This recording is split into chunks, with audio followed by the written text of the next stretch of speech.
older videos. This is from like 15 years ago. So Stephenville, our house was against a green belt. We had a field mouse on our front porch. So our black Maine Coon cat, his name was Elvis. And it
Sure, we laid out on her.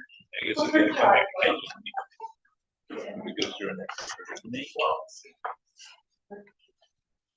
Well, that's the job we use to look at each other.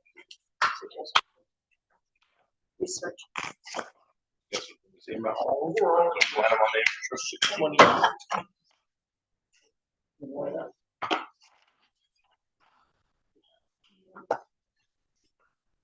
Yes.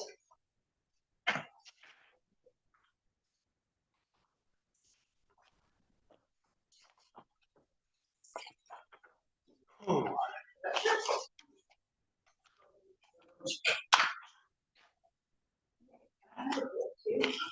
We decided to keep it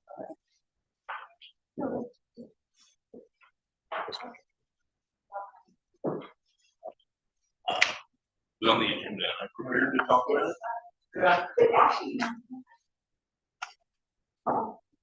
Yeah, it's on the agenda What agenda? for this meeting. Capital improvement plan. Yeah. Proposed budget and special requirements. Yeah, so we're not doing 2A? No, no.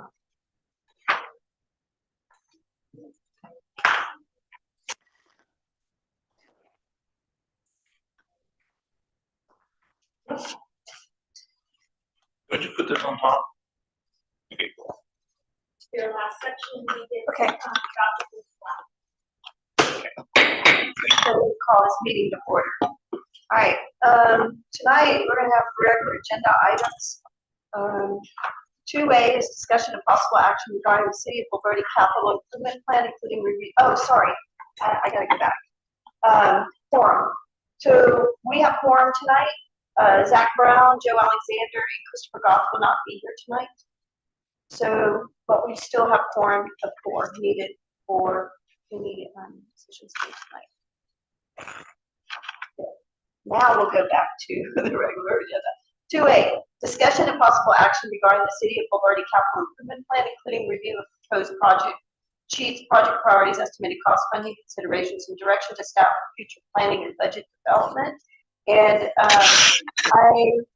I'm going to make a motion that we move that, we postpone that to a future meeting when all of the council members are present.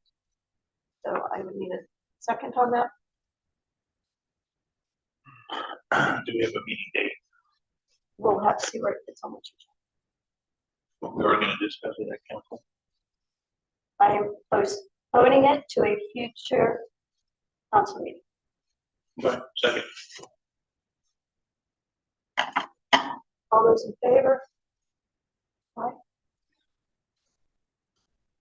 So it's 2 and 2. Who was the second for? Kravitz, myself. Okay, I'm sorry, 2 votes for, 2 Mhm. votes nay? Yep. Okay, so it does not pass, so it remains on the agenda for discussion this evening. Well, Council, I have no further information. I knew y'all had the CIP package. Do you have any discussion for me, questions for me? I'm glad to answer.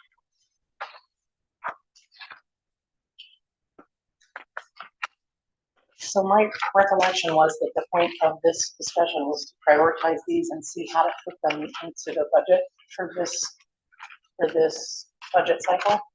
Mike, am I remembering that correctly? I think part of it was also if council had any further items that they wish to add to the CIP list, or items that they wanted us to do research on or consider. That was why it was important for us to come through this.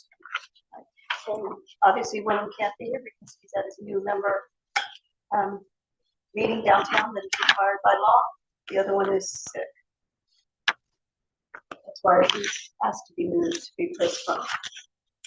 we voted, so here it is. Where do we start?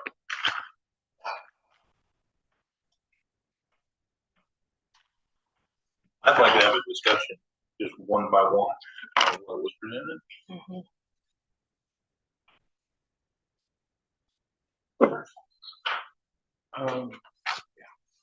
Well, the the first one, as I mentioned before, is our wastewater treatment plant assessment and capital needs plan. Basically, to assess the actual wastewater plant, the facility, the pumps, lift stations, SCADA, everything on the plant itself to kind of let us know where we're at with the plant. The plant is roughly 10 plus years old, so it's going to be in need of some repair soon. It's good to assess the plant and kind of see where we're at with it. So this is only for the assessment, not for any maintenance or upgrades? Correct. This is just going to give us a starting point, kind of let us know the health of the plant, what is going to be needed. That way we could prepare budgets for future budgets. Okay. So did we not do this with Priest and Nichols? When we had them go in there and look a couple of months ago? No, this. No, that was the rate study Yeah, for that was the only wastewater for a treatment. rate study Yeah. there, that did not contain any analysis of the operating capacity of the plant. So let me ask this, will this money, with the rate increase that we have, will the $100,000 be paid through those funds from that rate, from those rates? No. No, So the city of Bulverde will be paying for that wastewater treatment when they don't use it? I don't support that.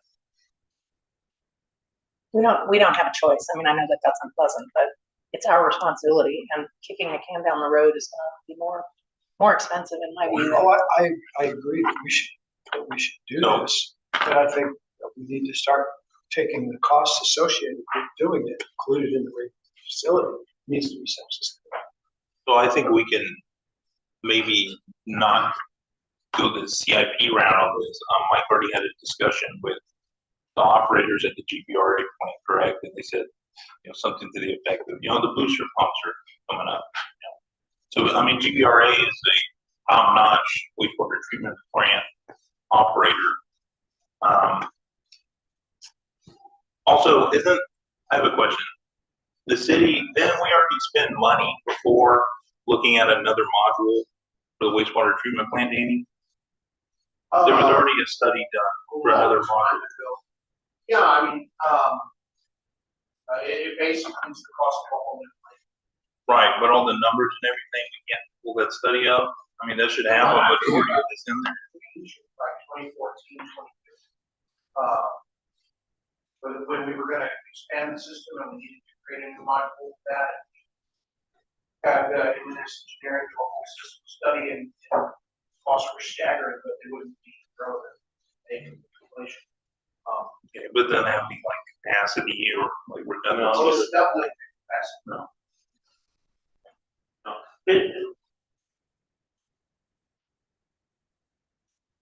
The wastewater treatment plant is relatively complex. Some of the components of this plant, what they do. Study that we did earlier this year looked only at the rates that we are charging and this rates going forward. It did not incorporate large scale replacement components to that plant. May or may not be. We don't know. And I'm averse to asking CRA, like, asking, you know, I'm in agreement. the person who's gonna benefit most, come in and give us an assessment. I'm not casting dispersions on GPRA, very qualified in what they're doing. I want an independent review of the thing. To come in and look at the components so that there are no surprises 2 years from now, 4 years from now, 10 years. It's a mechanical plant, plants break down. One of the emphasis that I want to have throughout this discussion is if we're looking at replacing major components, what does it look like to replace that in terms of keeping the plant operational as we are replacing? Just went through this Yukon, went through New Jersey Village, and be done. Now, the folks at GPRA were trying to tell me and convince me to come in, spend $15 million plus, mirror our plan, because if something broke over here, easily switch it over there. My answer was work harder figuring out how to make it work with what we have right now. And again, did that in Yukon. The purpose of this is we're operating blind right now. We don't know the conditions. While good, it looks good, but until we are able to get in, look at the motors, look at the pumps, shut it down for a few hours, bring it down, get in, and see what the bottom of the units look like. We have no idea. That's what this is about. So, We can put our head in the sand, go forward, but I'm telling you, we're gonna wake up one day and ask you for Right. a $5 million bill. What I'm kind of getting at is like GVRA is operating the plant and they know what parts break and what the lead times are on the parts. I mean, that's going to be the big thing. I think we should be purchasing parts with high lead times now so we have them when they do break. I mean, for, you know, a booster pump, what, like $5,000?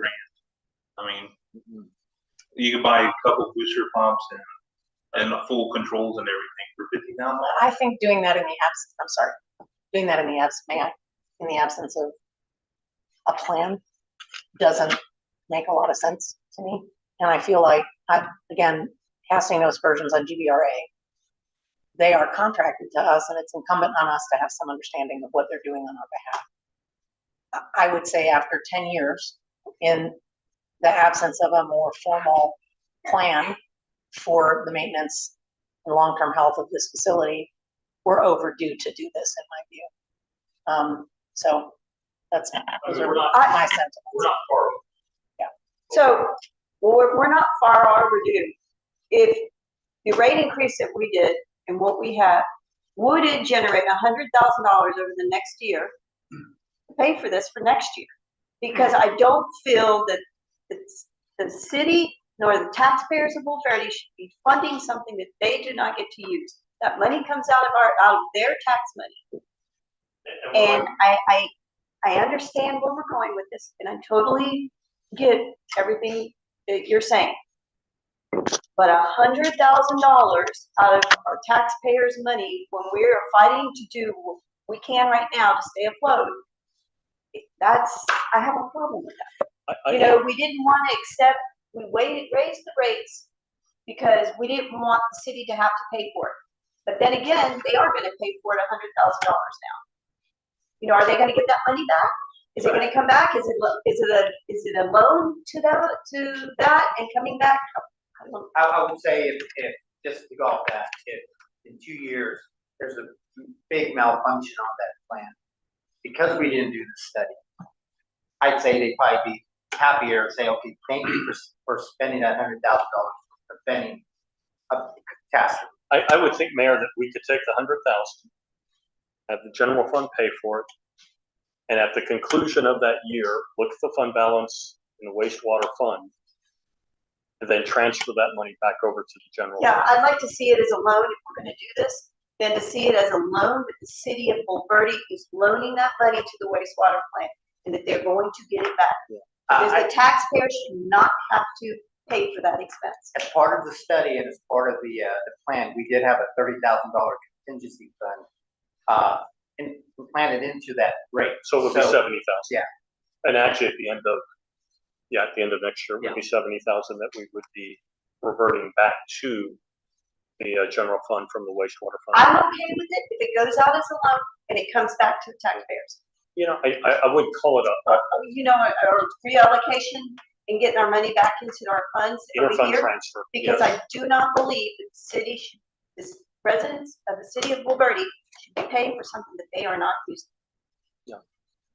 And those funds need to come. I mean, that was one of the reasons we raised the rates over there, was for the future. Well, if it's not there, we can basically loan the money over there as long as it comes back to the taxpayers. Madam Mayor, if I read Sharon's forecast correctly, she's showing a $64,000 surplus for the wastewater treatment plant Yes. for the year. But we have $150,000 worth of additional. I'm with you, yes. Right. So that really was my issue here. I'm with you. That's Again, why I asked about. Right, exactly. So we're back negative Yes. again, even though we tried to fix it, we're still negative. And I agree with Mike, these two are probably our most highest priorities that we have as a city, because this is where our risk is or something like that. The difference is $84,000. So if we're going to, and you're saying that there's a 70 or a 30 somewhere else, well, maybe it's 54 now, but I'd like to see exactly what those numbers are. The taxpayers loan that money to get that taken care of, and they get it back. That, I don't have a problem with doing it. I agree that it's important and it's high priority, but the city, the people of the city of Bulverde, the residents who pay those taxes should not be paying for that in any way, shape, or form. So let me manage expectations here. We've got round numbers here, 100,000, 50,000. These are gross numbers. Correct, It could very well be something else. It could be lower, it could be higher. correct. So second statement is we will involve GBRA because they've been operating the plant. They know the daily operation of the plant. They'll be involved in whatever analysis happens. Yes, the people doing the review, they're not gonna know the daily operations of the plant. They're gonna have to involve GBRA. And I just can't believe GBRA can't tell us which components are gonna need to be replaced in the future. I don't know why we can't just order those components ahead of time and just store them there. And, you know, hold up a minute, I know what you're saying on that, but also, I'm also looking at, we also have the $75,000 on the water reuse. If that water reuse is gonna get sold, that money should be able to be put back into that allocation, right? And that should sustain that by itself. It should not be in the tax. Well, and that'll be the purpose of the study, is to determine if it I is know. self-sustaining. But now, It may not be. all I'm I saying guess is so, now too. we're talking about $225,000. That's all I'm saying. Yeah. So it's not 100 or 50, it's now $225,000. You have the staff recommendation.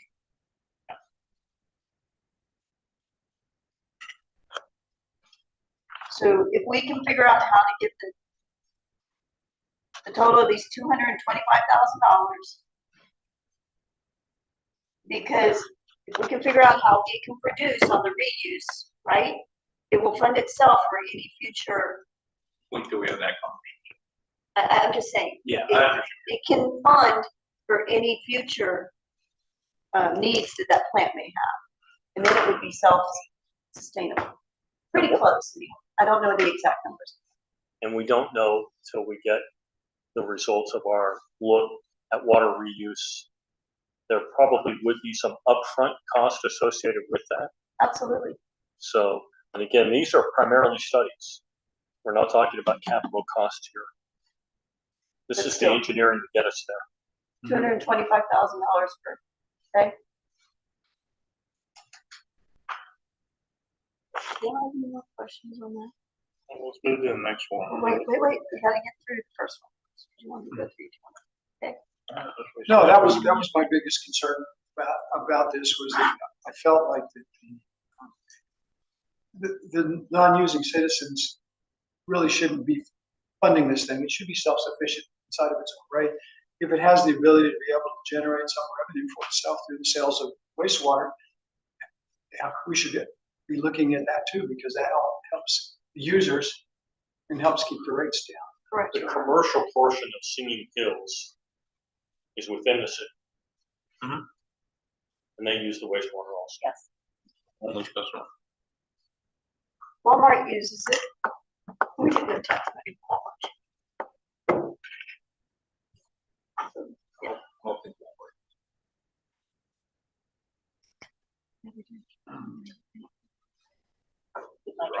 Yeah. I just, I'm trying, okay. Yep.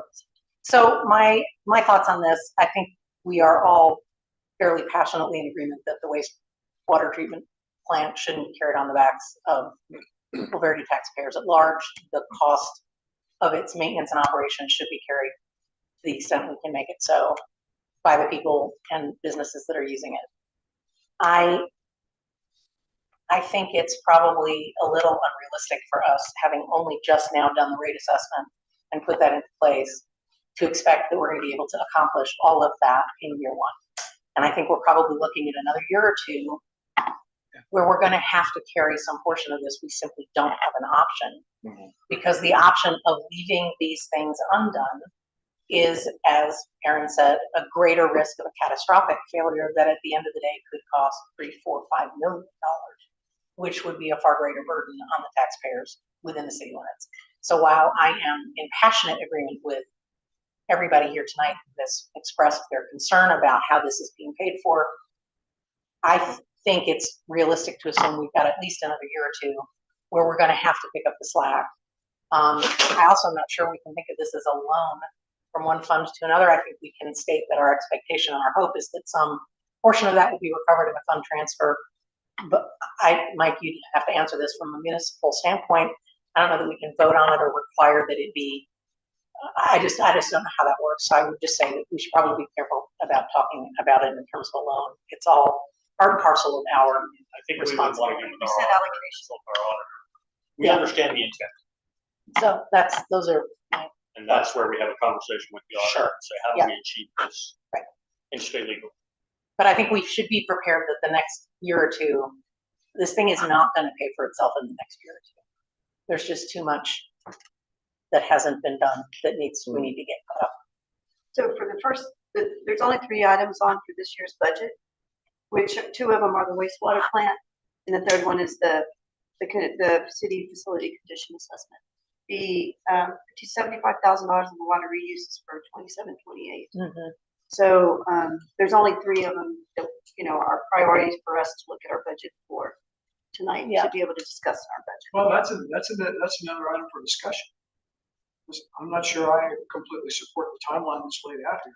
Yeah, I agree. It seems to be not aggressive enough based on the issues and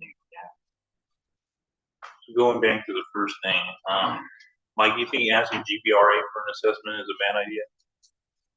I do.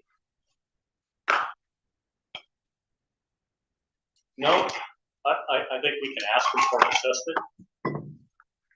But I'm just thinking we're gonna spend $100,000 and it's gonna tell us what GBRA tells us. I don't think it will do that. I think we'll get a pretty in-depth analysis. I don't really like the aw shucks nature of asking our current plant operator to give us an assessment. I don't have a lot of faith in that. I agree. I don't. I think it's ass backwards. So who would we use for this? Any one of 3 or 4 or 5 engineering firms that specialize in this kind of. So we would go out for bid. We go out for bid. We We would go hard to. request for qualifications, yes. And we would look at the products that they've done. We would look for people who have done this in similar size plants. We would look at their recommendations and how they went about that, vet their process, and then go forward from there and bring a candidate or 2 forward to council. So when they do that assessment, is there any way that they could tell us about how much water reuse is coming out, so we're a little bit ahead before we have to do the water reuse scoping study. They're already gonna be in there. They would be able to tell you what the outflow from the What plant outflow is, and is. give us those statistics. As far as what the demand might be, or what the potential reuse customers in the area might be, that's another study. And I don't think that's germane to that skill set. A lot of problems. Apples and oranges.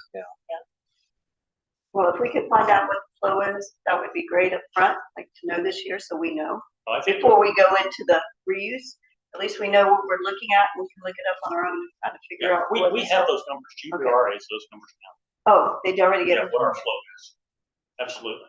What flows into the creek, there's a holding tank, and that's the overflow out of the holding tank. So I mean, there's already a tank and a tap and everything there, but you get that.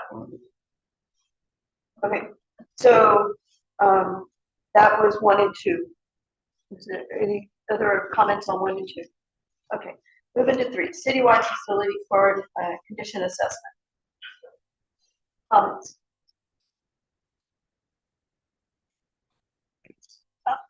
Go ahead.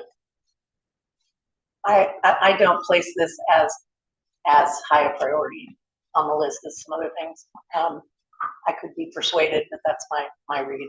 I feel like we could push this a year comfortably.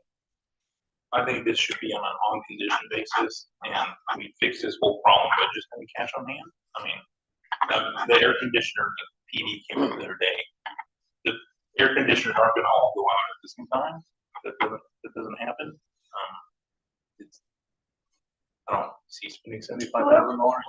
So what the assessment's gonna do is basically put together a timeline of the life expectancy of every item the city owns in the facility. Right. Allows you to budget, let's say, in 10 years from now, what potentially may go out, is to start looking at that before it goes out. Right, but an air conditioner might last Wait. 5 times longer than it's expected to, or it might last Yeah. half the life cycle. I mean, Yeah. there's a lot of factors that go into that. So whoever our maintenance person is, who's taking care of our ACs monthly, should be able to tell us what our status is That's what they give you a Exactly. condition They report. do. how they look at it. every time they look at it. So why aren't we using that to come up with what we need to be looking like on a timeline? So on an assessment, again, it's like asking GBRA for their assessment. When you ask a company like AC companies or plumbing companies, they're gonna give you the shorter version that you're gonna need an AC in. Yeah, you This never say yes to that. Yeah, Use discretion. yeah. You're using discretion, so you add some time to it or take away the time if you're not comfortable with it, but it gives you a basic idea because you still don't know. It may be in those 6 months, it may be in the following 6 months, it may not be until the next year. So even if we go and get this assessment for $75,000, I don't feel it. It It's just, not a good time. yeah, it just gives you a good idea of where you should start budgeting your money, not within just the 5 years, 10 years, but within. We're not that 15 big of a city. I can think of a We few carry a things. lot of cash on hand. I mean, I think to your point, I understand in the planning realm that this would be a nice thing to have. I can think of a couple of things right now, just sitting here. City Hall's septic system, for starters, that we probably need to look at. We know we need to look at that now. There have been issues with the air conditioning and the security systems here. I think those are clear things that we should look at. I would rather take that $75,000 and apply it to those things that we know, and maybe look at doing some planning of this sort in 2 or 3 years' time. I feel like we've identified a lot of things that we wish had been done right along, and we're kind of collapsing all of those together right now. It's a big hit. Mhm. And this particular line item, I feel like these funds could be used to actually fix things, and we can do the planning, the larger scale planning, is my opinion, in 2 or 3 years. That's my take. I just don't feel like it's a high priority. We're not that big of a city. We don't have that many items that we have. 2 buildings, 2 parks. We have 2 ACs. It's staff recommendation, one of our priorities. Okay, I just, I don't see You it. know, we see the importance of it. Yeah. Sure. Yeah.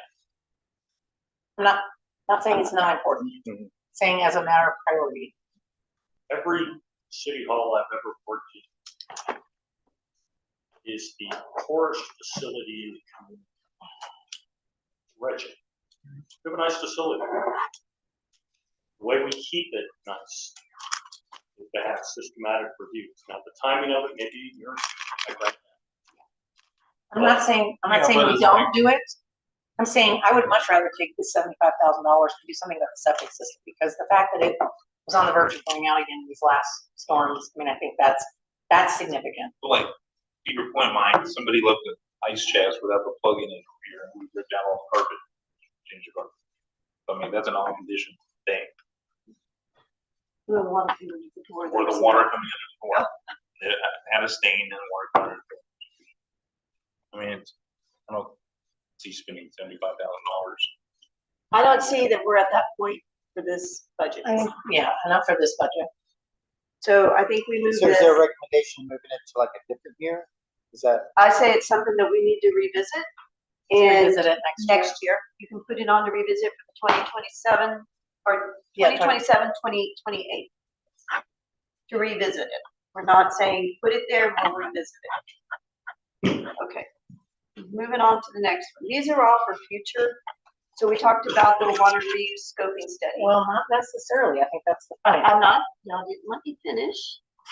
So we talked about this, but however, since it falls into the next one, we need to discuss how y'all want to do that. If you want to put that on 27, 28, or if you want to move it, or if you're even looking to spend that much money. So, but these are all items that would be on our future budget, and we can also choose to discuss this at a later time because it's not important or it's not urgent for the budget that we have to finish tonight. And that's up to you. So, but we'll go through each one of them and y'all just comment on the ones that we go through, right? Yeah. Okay, I have a so lot of we're on the water reuse scoping study. Okay, comments, Mr. or Councilman Kravitz. Yeah, so I'm just trying to figure out how this is all gonna work in my head. So they would go up to the treatment plant, to the tank, there's a tap there, we would dispense water into the customer's truck or trailer. Who's gonna meter that water and how's the billing gonna work? Well, that's why, this is just a study. This is not This is saying, a study to evaluate opportunities for correct, and wastewater, whoever which does we that. don't have any customers that are plumbed for reuse. So that doesn't make sense to me. Okay, so a lot of companies right now are looking to buy up all the reuse water that they can get. Okay, so, and that's all for the surrounding ones. Okay, so it could be a lucrative business for us to sell that reuse water because right now we're not making anything on So, it. And not only that, it would supply, excuse me, Linda, just one finish. And it would also give funds for the maintenance of the plant. so what you're gonna have is you're gonna have to have a truck turnaround at the septic plant. You're gonna have to This go is into a the. study for it. It's not feasible. You're gonna spend $250,000 putting a turnaround there, and you're never gonna make that money back by selling reused water. We don't know what that's gonna look like for the future. Okay, let's not get rid of any water that we have at this point, because we have none. All right, Can I ask, Councilman Watson, yeah, I'd like to ask Councilman Krawitz to elaborate. Is your objection to the the No, this is a reuse? study.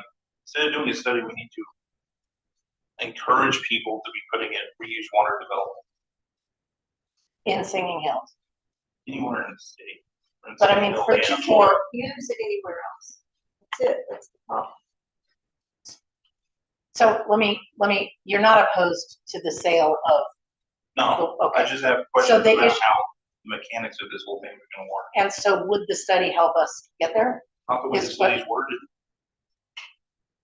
So how is this worded? It says, evaluate opportunities for reused water, service area options, potential customers, regulatory requirements, implementation phasing. So the implementation phase Yeah. wouldn't talk about how we would get there from here. Correct, and So- what the cost benefit analysis So- would be. Yeah, it would allow us to go ahead and get somebody to tell us, go to the plant, look how the plant's set up, let us know, hey, we have reused water. Give us a study and say, hey. Tell are us we the able to best do- way to, Yeah, best way.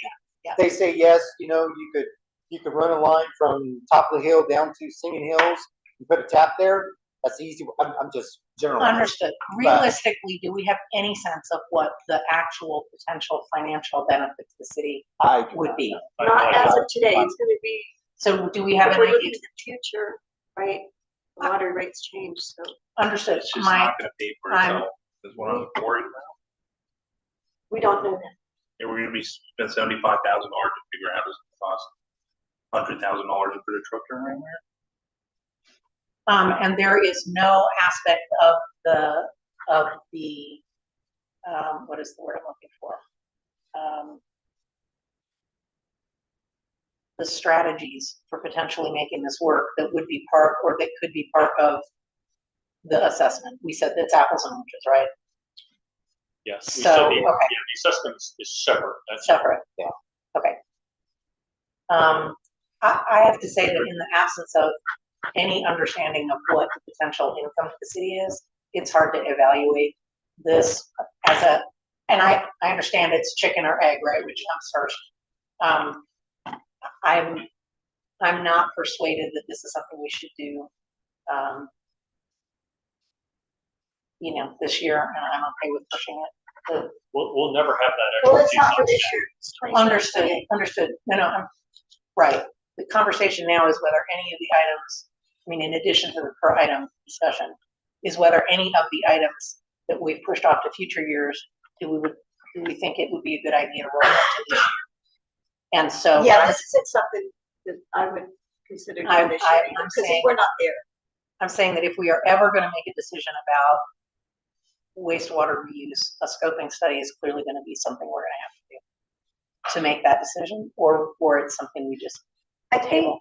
my But thought I- is, but that between now and 2027, there will be many conversations throughout the state on reuse of water.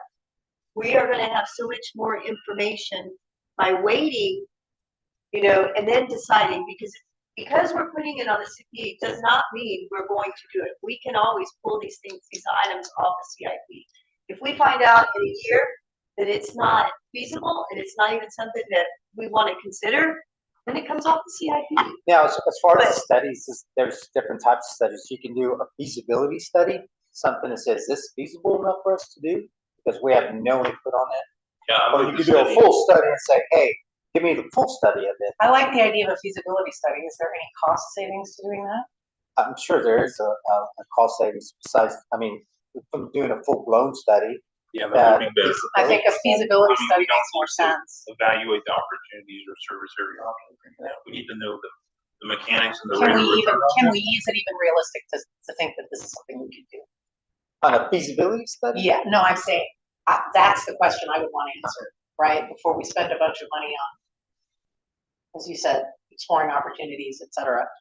Is this even something we can realistically consider undertaking? So what's the cost of a feasibility study? Well, the other thing that you could do is phase your studies. So you do your feasibility study. If the answer is yes, then you have the option as a part of your contract, go forward into further detail to complete the study. And then look at what the capital costs involved are, identify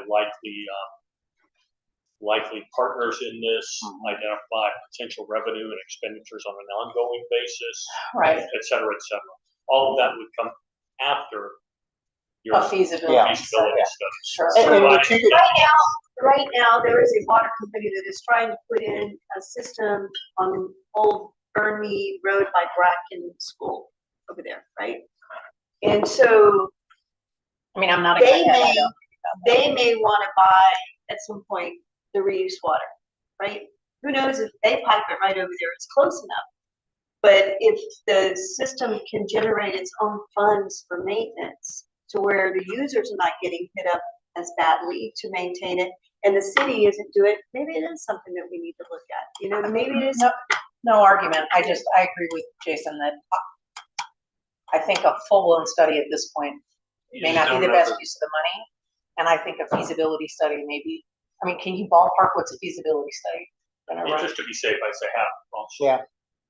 That'd be more realistic. So, Yeah, you know, I 30, just- would you be okay, 35,000 to get somebody to come in and then we're heading into then the next year with kind of a good overall understanding of the wastewater treatment facility and what is and isn't possible. Would you be okay with that? Are you saying to move it to this year? I'm asking, he's I mean, expressed some objections. I'm just trying to sort of figure out where he's at. I've just seen the city over all these years spend all these money on the studies. And then they always figure out that it's too expensive to actually go forward. So that's what I'm trying to avoid here. Understood. I mean, downtown vision study is a great example. So how would you feel about a feasibility study as part of the package that we're authorized? I mean, maybe this is just the year we do the wastewater treatment plant. And we just knock it out so we know what we're dealing with. I mean, what's reuse water going for right now? What's wastewater? I mean, non-potable. I mean, That's what I'm saying, is we it don't like know. $500 per truckload? I mean, that's the last I heard, and that was like 5 years ago. So, Yeah. And 3 well, years ago. with the water being so scarce out here, it may be, it's supply and demand. So, I mean, But so It depends who buys it, right? Because it's not just gonna be your Joe Blow guy on the truck. well, yeah, but I mean, it's not potable. I mean, you're mainly going to be selling to people doing road work and stuff like that. I mean, But that is. Well, United Broncos has gone to Purple Pipe. yeah, I mean, we don't have any. I know, I understand. So people are gonna be looking at this a little bit different over the next year or two statewide, citywide, Well, so it countywide. would be good to go into getting that data with an understanding of whether it's even Next 2 feasible years, for us, right? If as that information and as those movements are developing, we can say, yeah, that's something we could consider because we know it's feasible. Or no, there's no point in us expending council or staff energy in pursuing that because the feasibility study says it's just not feasible. And like I said, it may be that new little water company that they're gonna put in over there decides they wanna pipe it when they pipe their water through there, because they're gonna have to pipe water in there. And, you know, you may, if now it's not $500 a truck, it's $1,000. I don't know anything about that. So, How do y'all feel about proposing a feasibility study for this year? Sort of bundle all of the wastewater stuff together so that, so sort of once and for all, we have an understanding, we've got our arms around, you know, what the, and then take out the $75,000. take off 75,000 so that it's 30,000 or 35,000. Well, I mean, we're ballparking it, Well, right? that's what I was asking earlier. Can we get a twofer when we do the assessment and capital needs plan? Would that also be the same company that do the feasibility? And would they give us a discount because they're doing both of them at the same time? Oh, to do the wastewater Yeah. assessment? Yeah. Yeah, I mean, it depends on the qualifications, how we set them out and what we're. I think that's a crapshoot, but Maybe we just did it with the roads and the right. gutters. We You may never know. not get lucky though. So So just doing it on like, so if somebody pulls up the purchase water, who meters it? I mean, who pumps it and who meters it, who bills? I could see you doing, gosh, you all aren't familiar with it because you're not in the municipal world, but all over there are what are called fuel man cards. And that's basically where, you know, you come up It's a with an self-serve automated system, you've got your magnetic card and you swipe it, and you get your fuel, and you get a bill based on that. It's completely automated. Right. And we so need I could see data. something like that, where someone pulls up, you know, and they want their wastewater, they punch in a code or punch in something, it will read how many gallons are deposited, and they get billed for but that. that's So we need that to- would be a phase 2 conversation, right? Phase So we 2 would need after we that get a terminal, feasibility we study. need that terminal, the payment kiosk. But that's But part it's ahead not of the, it's cheap. I mean, it's not that expensive. The dispensary. that's cart before the horse though, right? I think at this point what we're saying, is it even Okay. possible, right? So I like the idea of moving that study, see if we can get both of them together. I mean, Let's it's a throw the crapshoot three in. whether we'll get it or not, Mhm. if they can do both of them, but why not try? If it makes us go down $25,000, then we're ahead, right? So we'd be looking at actually three studies in connection with wastewater treatment, right? We'd be looking at the full facility assessment, we'd be looking at an operations assessment and a feasibility study on wastewater. And maybe we can get the same company or the same, I don't know, maybe we can bundle that in a way that it makes sense to save Yeah. some money. And then we've got a good, clear picture for making decisions about the plan moving forward. Yeah. If reuse is off the table, it's off the table. Then we know that for a fact. Okay. Okay, so we bundled this. Bundle think we those three bundle for that. this year. For 26, 27. You're making a face. Do you have thoughts? No, I think it will work. I think we'll be able to do that. Sounds like an insurance commercial. I was about to say, you think progressive? It helps, insurance.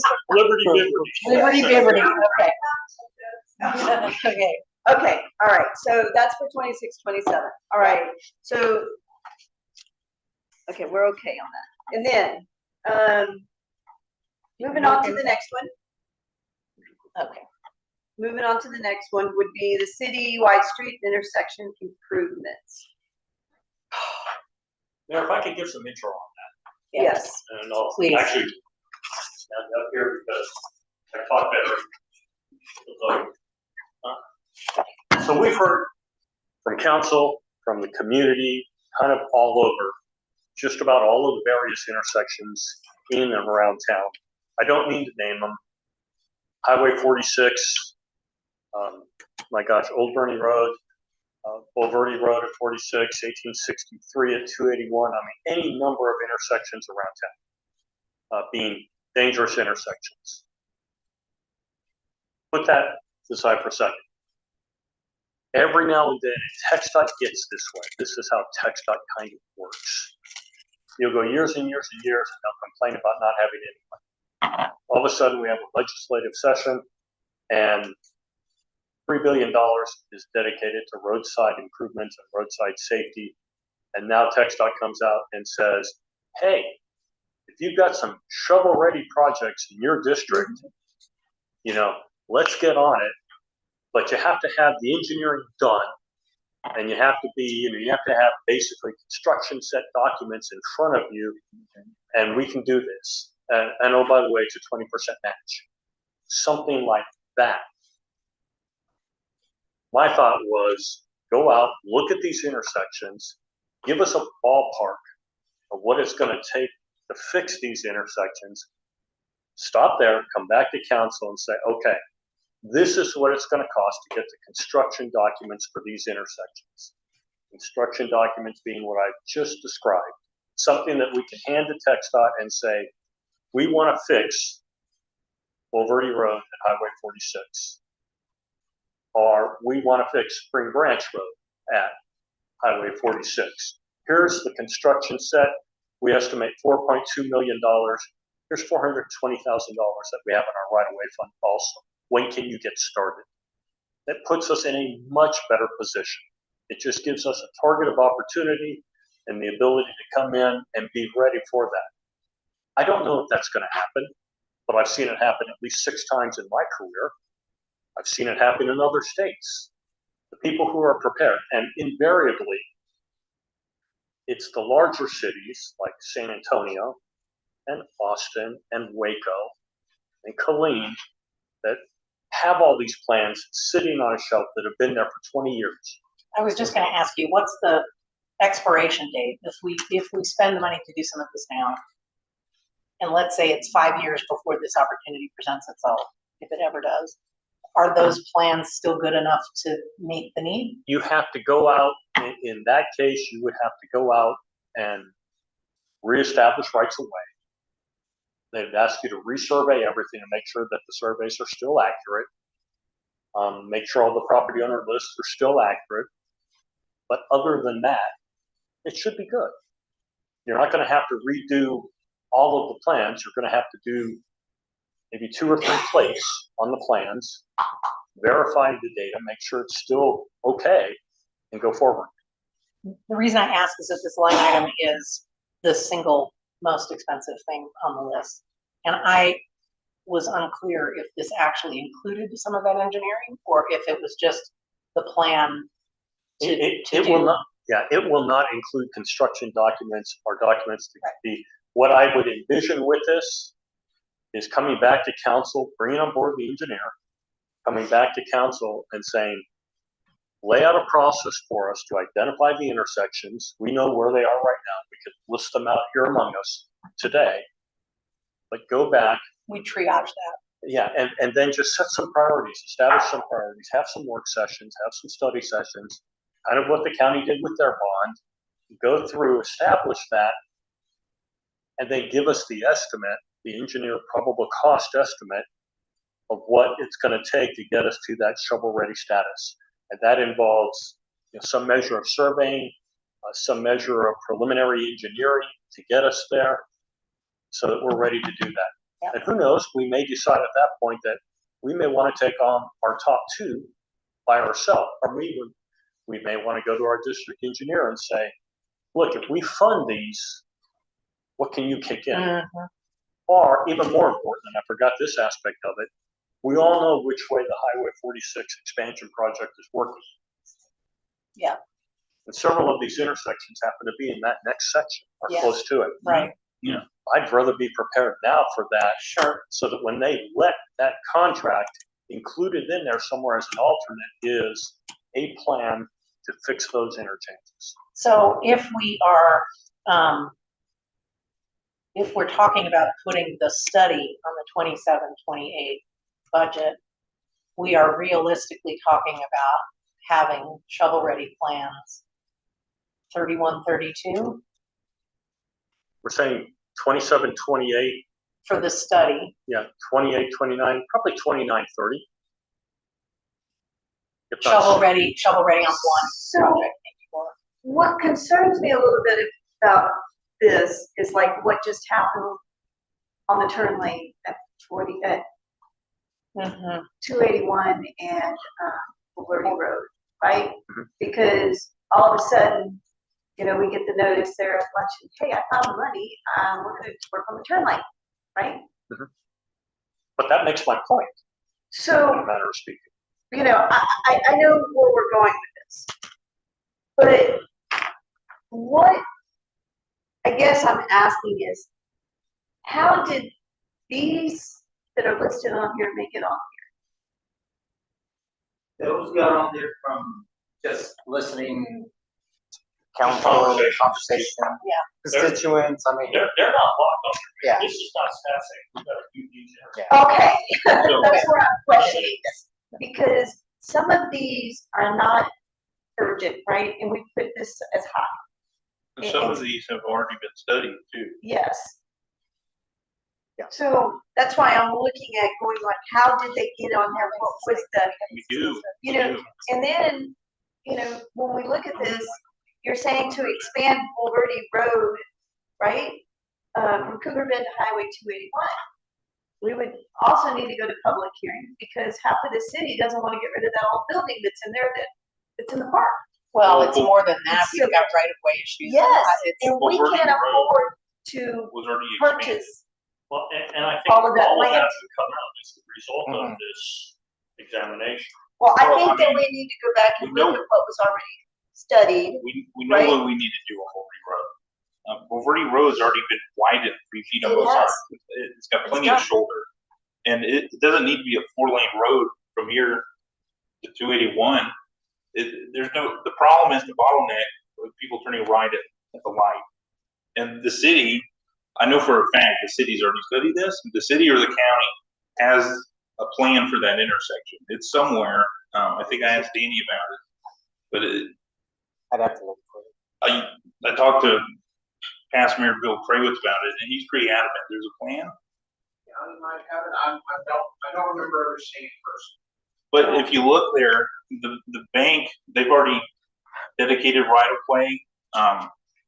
The neighborhoods already dedicated. Council, you're telling me that the city has planned out the improvements. There is a that- plan for that intersection. I've never seen it. If there is a plan for when it's expanded to 281, is that what you're talking about? No, there's a plan for that, the turn lanes at that intersection. Yeah, they're gonna change them to 281 for the one. I'll look for it. Okay, so Danny, what does that look right, can you explain that to us, please? I mean, going off of a map I saw with the text copy meeting like 7 years ago. But, they're gonna bring a ramp, expand the ramp off of 281 coming south and turn through what's in front of the bank property now. All of that's gonna be, Yeah, that's kind of, I think that's kind of different. They're gonna widen the access road, but then they're gonna take the sign down at Luke's and go through there. yeah, they'll go through loops, but Is that not the area of the road you're talking about? I thought, I mean, I'm pretty sure there's a plan for that intersection on our side going eastbound. I know I I see, mean, it comes past Luke's, the text dot plans too. No, I'm just trying to I remember. mean, it was. I don't know if you're, I know the Public Works Director, Tim, like 2 years ago, had brought some preliminary drawings, like for the turn lane by the. I remember. But all it was just like putting a turn lane at Luke's, but didn't talk about like, right of way purchases or anything like that. Well, the It was right just of a ways are conceptual. dedicated there, at the neighborhood and at the bank property. All you have to do is take the road and straighten it and go onto the bank property, and then you have your turn lane. I mean, it's not super. So I guess what this is doing is, okay, like what we just talked about, if that's what y'all want us to look at, then No, we're not going. we'll look at that. We're going onto the bank property. We're not This talking is- about doing this year in any event, No, it's the year after. but I don't think that's aggressive enough. you What's think, it gonna be like in a couple of years? But we don't need But to we do can't this. do anything until 281 until they have a plan for Highway 281, because if not, they're gonna come in and tear down everything that we already did. No, That's just one intersection. We've got. they're lots just of gonna widen intersections. the access road. That doesn't affect this. Oh. All you do is take the road, straighten it, and then align it going under the bridge. So, I we're mean, talking about. we don't need, that. we don't need a study, to know that. I mean, I think we can work on engineering. all right, so, okay, we're not gonna fix how it's supposed to be done. None of us are engineers up here, or just say how it has to be fixed or anything. This is talking about doing a study. It says, use a CFP line for study, the design, and phase implementation, planning purposes only, right? So this would just be that. This is not anything else than that. If you are all familiar with commissioning an architect, working with an architect, design building, go through a master plan. In that master plan process, to identify the issues, talk about where the priorities are, talk about what your vision is for your building. Much the same here. We would prioritize which intersections, what's viable, not viable, what do we think TxDOT will bite off on. So And let that's me what ask we you, get for $400,000? $50,000. so let me ask TxDOT's you, already looking at Johnson Way and Singing Hills. That's a TxDOT deal already. And the city, I know they've also looked at 46 and 40 Road. I remember back in the day, they looked at it, and the problem is you can't put a turn lane there because you've been up there, the road comes up, it turns, and then it goes down, and if you have a turn lane, the person turning right can't see the traffic coming.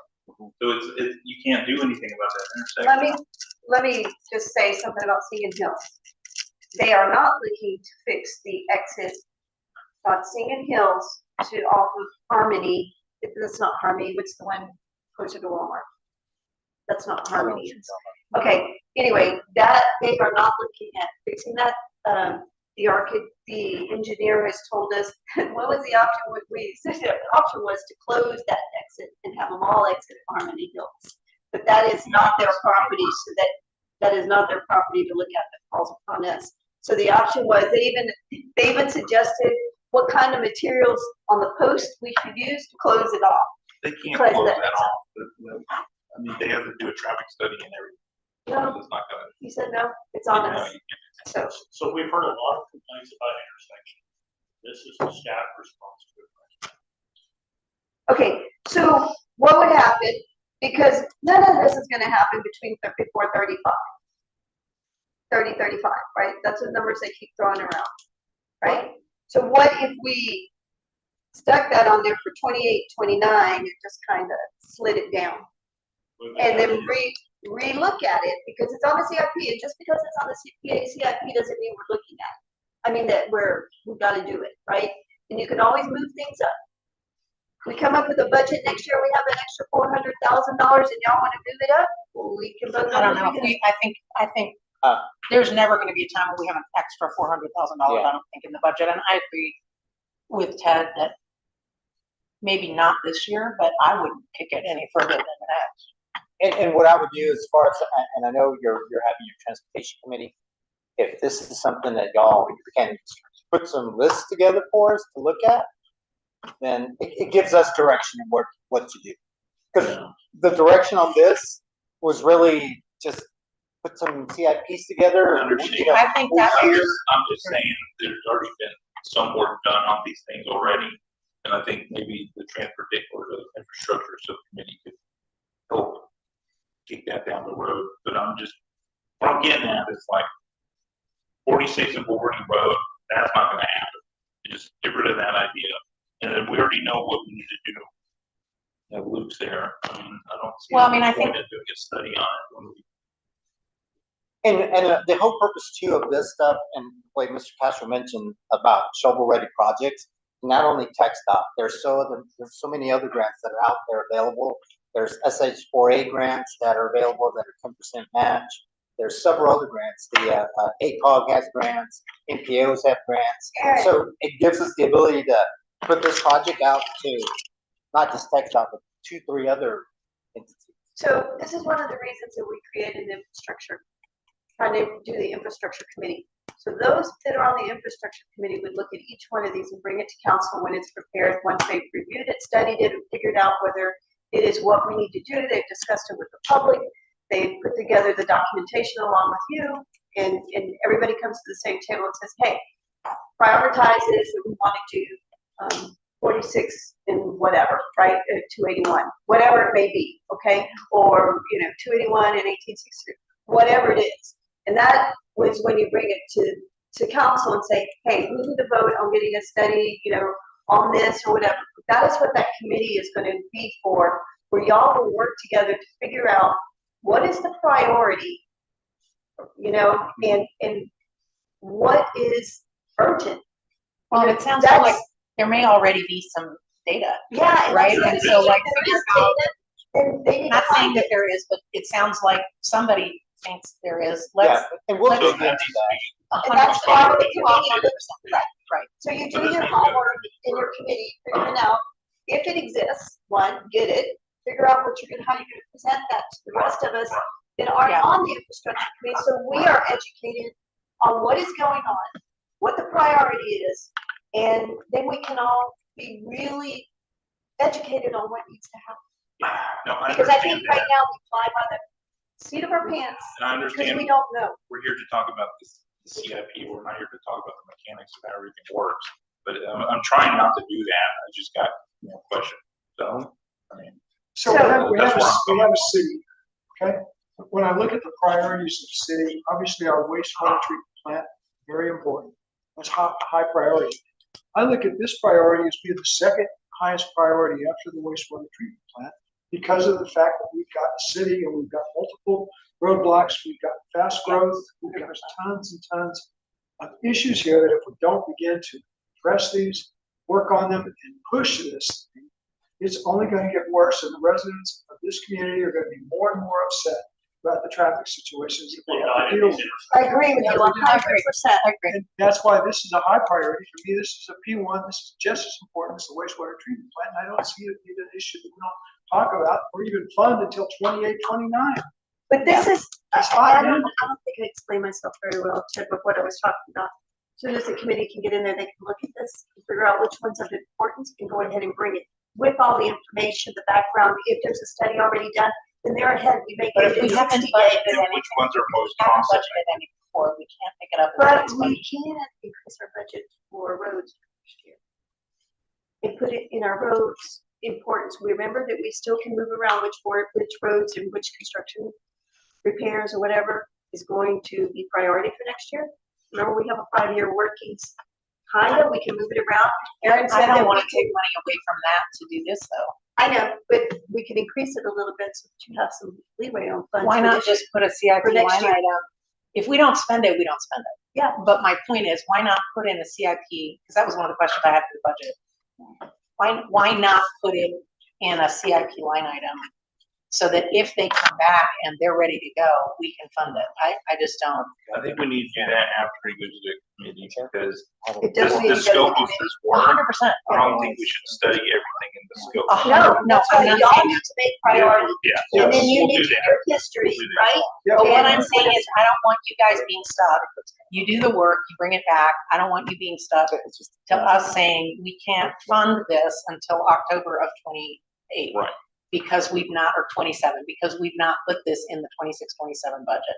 That's what I'm saying. Well, that's why I said we can increase that, look at increasing Yeah, I'm good. and move it if we have to, because if we feel it's like a major urgency. But why Hey, not can just we have a move- CIP line item? Can we move, wait, let me ask you this. Let's say that we find it's an urgent priority after the committee presents that one of these projects needs to happen right away, okay? We have funds that we could move to make that happen from the general fund, correct? Yeah. Budget, see, we can do a budget adjustment. Yep. So if the committee brings it and says, hey, this is priority, we need to make sure this is getting done, there's a historic, this has already been done. And council agrees. From a financial standpoint, Mike, is it better for us to budget the money and not spend it? Or to not budget the money and increase the budget later? I would prefer that we actually budget and put it on the line item. That way you can- Agreed. yeah. Right, and so what I'm saying is, if we budget, I mean, you've got a $250,000 item here in the notes, it's 400,000 in the estimated cost. For this, I don't, pick one, I'm saying, if we budget for that and don't spend it, no harm, no foul, you're set up to account for it, right? But if you looked at expanding Bulverde Road from Cougar Bend to have, you're talking $1 million now at this point. This Well, is I'm just that thinking- study. I just for the study. I'm thinking if you just do the turn lane there, I think that's probably the most cost effective thing on this list, because the But- right of way's already there.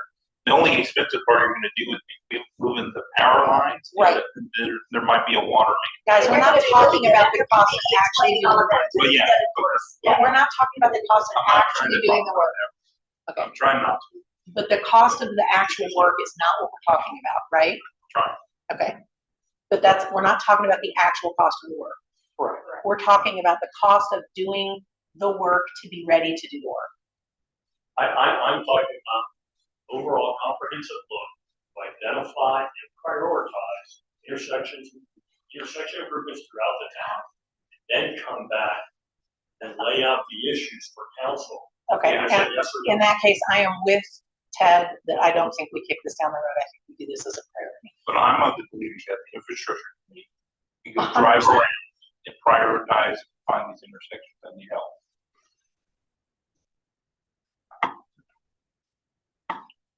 What was the So comment? we're facing a dilemma here. Here's the dilemma that I see. So this year, Aaron brought to you a 5-year program for your road maintenance. Yep. And we talked through that, we identified, and I think we all felt pretty good about that process. I suppose the infrastructure committee could have driven the streets, come to Aaron and said, here are your priorities, public works, right? And we could have done that also. We didn't. We elected to go use third party to come in and give us that feedback. So we can go through each and every one of these and say, you know, we can find the resources in town. We can task staff with this. I guess what I'm saying is you'll get a much better product. I think you'll get a much better product by doing what we're recommending here. Yeah, I agree. I understand, So but can I I ask think a we should question? be doing both. So we're talking about doing traffic evaluations, right? So when these were created, especially Johnson Way intersection, was there not a traffic evaluation done? Don't we already have one? Johnson Way is a terrible example. I know, I'm still getting that. There's a Johnson certain Way years. was approved for the TIA. Yeah. For the development. Okay, but on some of these other ones, we may already have traffic evaluations already done on it. Depends on which one you're talking about, some of them can be very big. Maybe have a half-life of 18 months.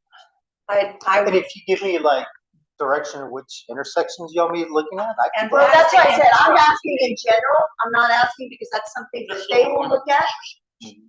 This is It's not something to that they decide will look at. here tonight. Understood. That's the whole point. I That's the understand, exercise, I right. understand. That's So- gonna be your.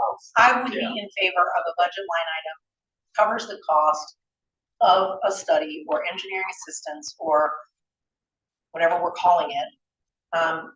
That the infrastructure committee is gonna do some of that legwork, but I agree with you, Mike, that having a professional organization come in and give us a strategic plan, if you will, around this segment of our municipal obligation is probably a great idea. And my understanding is that what we're talking about is the budget line item for that piece of it. And the budget line items for the actual work is something we'll address at a different. Okay, stage. so we don't really need to look at this budget item for this year. So, No. because this is just going on the CIP for right now, we can put it on the CIP. We'll talk about it at the, oh, I'm sorry, that's right. No. I take back what I just said. We're talking about putting a budget line item in this year's This budget is a high for priority for this me. piece. We can't kick this down the line. Well, we Okay. can put it in there, I'm not saying we're Yeah, gonna spend it. exactly, I agree with you, but this is important to our We'd rather have it constituents. budgeted. Do we have $400,000 understand. in the budget for this year that we can move, or, because I know the other day you said it was balanced, so. Do we? Well, it would come out of fund reserves.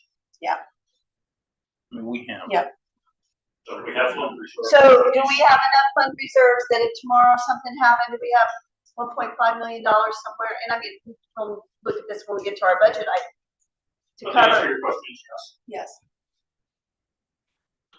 We have, what was it, 16 months of Yeah.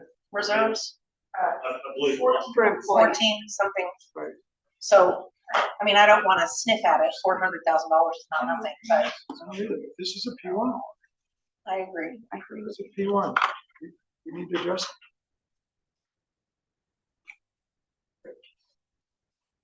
Can we put 200 into it? Great, and we don't spend it. So can we put 200 versus 400 in it? No, because what if it turns out to be, I'd rather budget 400,000 and not spend, thank you. All right, again, this is, y'all wanna move this to the CIP to a high, To this year, to this budget, For 26, 27. I Yes, think so. that's my opinion. Let's move on and go back to this at the end. all right, let's go into the next one and we'll come back. Okay, Public Works Building. So I am a little bit confused on this because on 28, 29, you have the Public Works Building, right? But then in 29, 20, on 30, you talk about Public Works Complex at the 10-acre property. So that kind of seems like it's an oxymoron to me.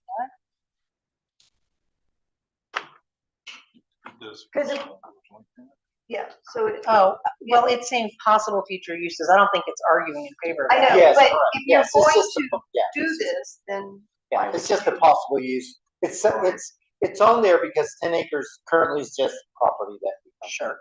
And it can be used for anything as long as we use 17% of it for tree mitigation because it was bought for tree mitigation. So this is not an argument in Which I- favor of making it a Correct. public works. It could It's just be- saying this is one potential use. An option. Sure. And it's my understanding, while we're on that subject, that you can use the tree mitigation money to pay yourself back for purchasing that property. I think that was a ruling by the attorney.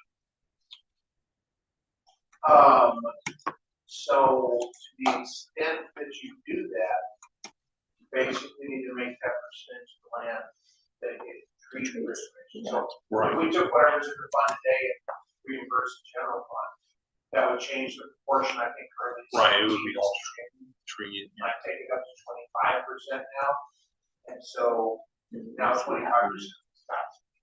You have to be used for tree mitigation. Basically replanting. Yeah. There might Right. be some other options. Yeah, I think it's Right. planting or even maintaining the current trees. I don't think any trees that are there would qualify. There's most. No, it's pretty empty. Construction zone by the road. I think maybe on the right hand side behind the I'm building, not sure. It's not enough to, but yeah. I think 6 through 8 are items that would tie into a Parks Master Plan. And or the downtown visioning, the parking thing is a thing. That's a comp plan conversation with, I think, some overlap with the infrastructure. Well, I'm gonna make a comment about number 8, about the parking improvements along Cougar Bend. This is gonna happen in the next year. And if we wait to figure out about what we're doing with the parking What is for gonna happen? another 3 years, we're gonna be in trouble. What's gonna happen in the next year? So next year, you have the new building across the street from, the senior center, from Bulverde Spring Ranch Activity Center. They're gonna be breaking ground, hopefully in January. You All right. make that They already know that they're not gonna have enough parking space because of the amount, I mean, look how many parking spaces they have over there now, and people end up parking on the street. Now you're adding this other building, yes, it's gonna have some parking spaces, but it's gonna be overloaded. So we know that's gonna happen there, and they know it. Wait, let me finish. I'm waiting. Now, you also have the tennis building that's gonna go up over here. And the lady is out talking about it everywhere. And what they're going, oh, she's not the tennis lady, she's the basketball lady. They're gonna have 2 basketball courts in the building on this 1 acre land that's over here. And if you start counting, right, so you have let's say you have 11 kids on each basketball team, right? So now you have 22 kids times 2 parents, that's 44 cars, right? Plus you have a referee, plus everybody else that would be there. You know, this is just 2 teams playing against each other. We're not gonna have enough parking. Let me go to the next one. The next one is the double tennis courts that they're putting on the inside building over here also. And all of this is gonna happen, and they're all talking about having it in breaking grounds in the next year. So can I And ask how a stupid fast question? does a gym go up? None of that has been approved, and parking, it is not the city's I understand responsibility what you're saying. to but provide they're parking for, that adequate parking for those facilities is the responsibility of those facilities. They are not gonna have, even with what we mandate, there won't be enough parking, okay? So, wait, can y'all let me finish, please? Okay, all right, so, okay, so we're not gonna have enough parking, and our issue is not for us to supply parking for them, but we should be looking at the traffic circulation and how that's gonna happen, and how that safety is gonna happen. Because not only do you have that going on, all right, you have that many cars parking alongside the road. We have the police department that needs to get in and out. You're gonna have fire trucks that need to get in and out if we have a fire up here. And we gotta look at the safety I access. 100% agree that this sounds like But an we do issue. not need to worry about their parking. Yes. You know what you do about the parking? This is what you do about the parking. You get those millings that we pay every year to haul off, and we go put them at the 10 acres at the existing driveway. And there's your parking lot. There's no way to transport a bunch of seniors from there, and now we're in trouble with that. And now you're gonna have to carry What extra the seniors insurance don't on it. need to do is use that lot as a parking lot. They don't need to build another building. But Mike, am I correct? Adequate parking I'm is talking- part of the, So, I'm so part of talking our, about like the Go ahead, lighting Danny. and events and stuff. our, Go ahead, Dan. the code has set parking requirements for each building. Correct. We make no guarantees that those are gonna be sufficient for, you know, it might be sufficient, but if you had a major singer show up and hold a concert for free there, it would not be. sure. Right, so that's their responsibility to find parking and get people to their site. If they have to find off-site options or something like that, the city can establish no parking zones if things are becoming dangerous. But it's not the city's responsibility if they attract people to their sites. So, If you have like a big concert, you got music in the park, like I said, you make a driveway at the 10 acres, you can buzz from that. But the importance But here like the is Christmas access. lighting gets bigger and bigger every year, and Cougar Bend already, 40 roads already shut down during that time, so I mean, that wouldn't be a problem. But we do need to look at the security and the access of who needs to come through. We have police department, we have fire, that need to come through Well, there. that's what's on those, the things you mentioned, there's been no traffic impact analysis has been performed. No, they have They're not still done it. struggling to get through the drainage. They're not that far. Oh, yeah, the fish pantry's going in there too. I mean, here's, I guess, casting my mind back to the conversation about the wastewater treatment plant. If businesses are going to go in there, that's the time when we will have conversations about traffic impact, parking, and the feasibility of those things. We can have that conversation then. I am Right. not persuaded that spending $100,000 on parking on Cougar Bend without, I don't like that either. I mean, I'm not prepared to, I'm not either. I understand that it's something we're gonna have to be aware of, but I'm okay with leaving the parking improvements along Cougar Bend at the bottom of the list. Right now, it seems to me to be a non-issue. I don't see why we don't. I'm not worried about the parking, nor is it, that's where I was going with this. I'm not worried about the parking. I'm not worried about us having to supply the parking.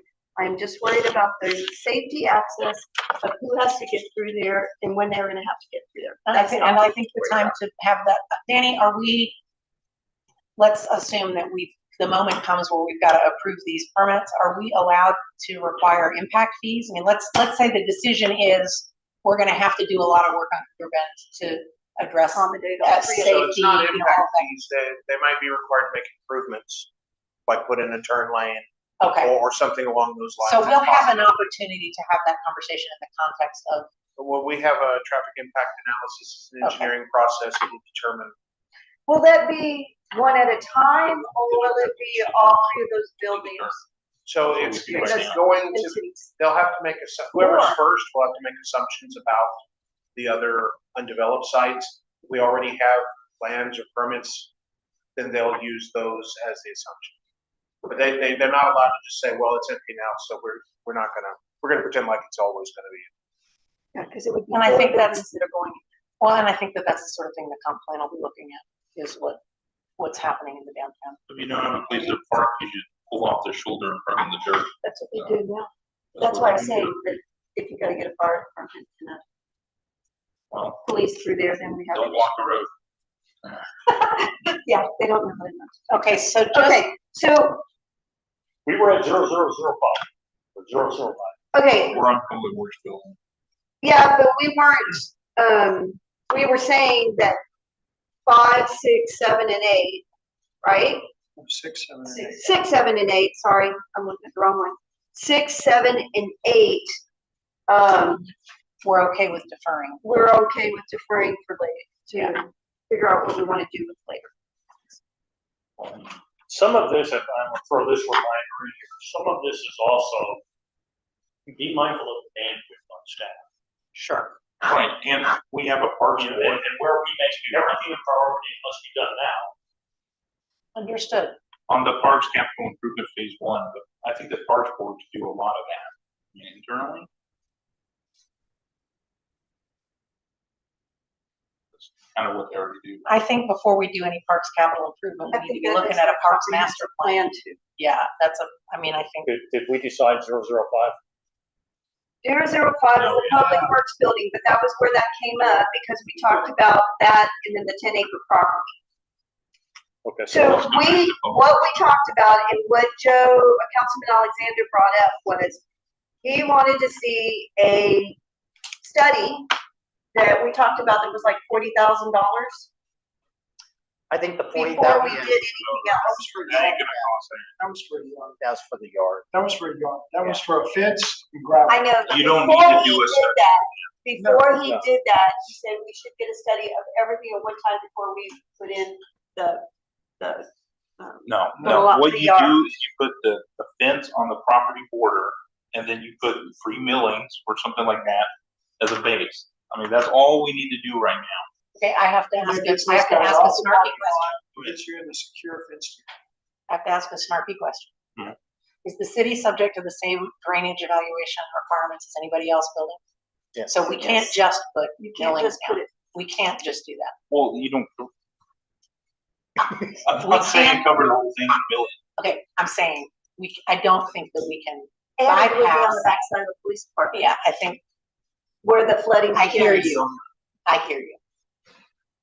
But you could put Millen down. I don't remember, I remember Okay, something we're gonna put the about, baseball field in too, and it's the same thing's gonna happen. You spray tank oil on it. Well, I'm saying, but it's going back here in the back. the city should be responsible for the same Oh, requirements. yeah, that it would guys meet make. all the drainage evaluation requirements. Okay. You don't have to do drainage on it, yeah. I don't remember, my recollection is that we talked about doing fencing and gravel, fencing and a gravel lot, is that what we talked about? Yep, last year, And I think there's already a budget for that. 50,000. Yeah, it's 40,000. That's, yeah, it's the 40,000 that I was Right. talking about. So we're talking about doing a larger review on a public works building that's sort of 1A or phase 1.5, right? Yes. Okay, That, so, that is gonna go on the same timeline as any road, roads that go, because if we look at this study now, or as the infrastructure committee looks at it, and we start spending the money, it's all gonna be spent probably in 27, 29 at the same I'm time. not suggesting that we look at it, I'm suggesting that we agree to keep it on the list so that it's top of mind, but that we revisit it. We look at it next year and see if the 28, 29 timeframe is still what we feel. I say we change You know it to a medium priority, not a medium, not a high priority. You know what I think about Public Works building at the yard phase one? We do the fence, we do the gravel, and I don't know if y'all know this, but the PD building, it has electrical, septic, and water stub out already for the Public Works building. It's on the north side of the security fence. When they built PD, they expected to have a Public Works building, and the stub out's already there, and it's all sized accordingly. Mhm. Yes, So, I mean, the utility availability assessment, I understand, but we're not ready to build a building at this point. I know, but what I'm trying to get at is like, we do the fence, we do the gravel, and then, I don't know, you go to Mueller Metal Buildings, and they'll design a metal building for free, hangar style, and you put an 800 square foot office in it, and that's $200,000. Okay, so what we're talking about, you So- bring that to, but later in the infrastructure, but right now, we're discussing is whether it's gonna stay on here, where the priority is. I know, I'm saying, I don't wanna do the study, because you Okay. can build the building for that. So you wanna put no money in there for the study? So, Okay. so what we're looking at for the building and considering the building, just like we're considering everything else, we're considering, just not for now, we're considering for the future. If we're gonna build a building, we might as well build a building that will sustain, we could expand employees, equipment, have it set, ready to go, not just put a metal building. Well, Just Aaron, to- how many Public Works, buildings have you been in? Like, you've been in a lot of Mhm. road maintenance buildings, Public Works buildings, you know what goes in them. I mean, we can design one, I mean, It's not gonna be a just go down the road and get a metal building and put it there. I mean, if we're gonna do it right, It might be, it might be. I mean, I don't you foresee should a have seen public what works, PD looked like before. I don't foresee a public works building being any bigger than the size of this chamber. Oh, yeah. No, I'm I talking in the office space. Yes, they would have a garage in those areas to work into, right? Okay, but I'm obviously- saying, but office space, I would not foresee it being any bigger. But in terms of, I think what we're talking about right now, we're not even really talking about building the building, Correct. we're talking about prioritizing when we have the conversation about, and maybe it's not a study, maybe it's the engineering, or maybe it's the design cost, it's the cost of hiring, whatever we're calling it. We're not talking about We'll spending, design it for free. It's a place. but we're still gonna have to have engineering funds for the slab drawings, that's a requirement. I mean, there's some costs associated with that, it's not that simple. And so I think what we're saying is, okay, I'm not trying to yes, you are. How much did, It's okay, fine. let me ask you something, how much did you pay for your engineering study for your home that's gonna be more square footage than what this room is? Yeah, That's where I'm, like $2,000. okay, so that's where I'm going, and we're budgeting $200,000? We're not budgeting anything. We're Yeah. leaving this line item on the CIP so that it is top of mind, we don't lose track of it. yes. The current estimate is $200,000. It may be that when we get down and infrastructure has a conversation about it, and they come back and they say, we think that the hard cost for this is not gonna be more than 100,000. This is a placeholder. And all we're doing is saying, we think we're gonna, right now, we think we're gonna be ready to talk about this 28-29 budget. That's all we're saying, Keep right? saying. Yeah, and I wanna make it a Right. medium priority, not a high. So leave it here and leave the dollar amount there. Yes, but change it to a medium priority. Well, we haven't done it low, medium, or high. You did, Yes, yours we is did. high. Okay, So if we make it a medium priority, then it can hold off until 28-29 to be looked at through y'all's committee. And when we'll y'all look bring at it. all of these again next year. yes. At this we'll time. have- So, right, that's where I went. Yes, So, we will have a work session next year, very similar to this. So this just goes as a line. This Right. is, it's not on the budget. No action. It's a placeholder. It's a placeholder. okay, all right, so we are done with that part. The $40,000. The 40,000, he has already been approved to put up a fence. We already voted on this. Right, I know, there's $40,000 already, but Didn't we already vote on that? You Yeah. did, and that didn't happen. Yes. Yeah. We got busy this year and it didn't happen. That's So fine. we can carry that forward to next year. Well, you have to put it in the budget. That would need to be the direction of this body. I think it's perfectly reasonable. This is my opinion. I am not authorized to speak on behalf of council, but it seems to make perfect sense to me. It didn't get spent this year, but only because there were other things that were priority. This is still something that you need. Let's put, And we'll have that opportunity hopefully in about 10 minutes. There we go. okay, just so don't let we're me moving forget. on. All Don't let right, me forget. we've had our discussion on this. Okay, we're moving on. Are we clear on what we're asking them to put in the budget for the We're discussion asking- was Okay, so what we're Yes. asking for. 1A, 3, Hold and up. So what we're asking for is CIP 01, CIP 001A, and CIP 003 be put on the budget for this year. CIP 004. Some number for that, for this year. Oh, yeah.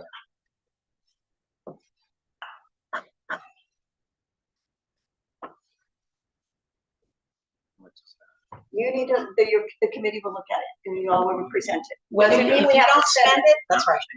Okay, we'll add the CIP 004 to this year. We'll put an allocation for that. CIP 002 moves, we'll revisit it next year.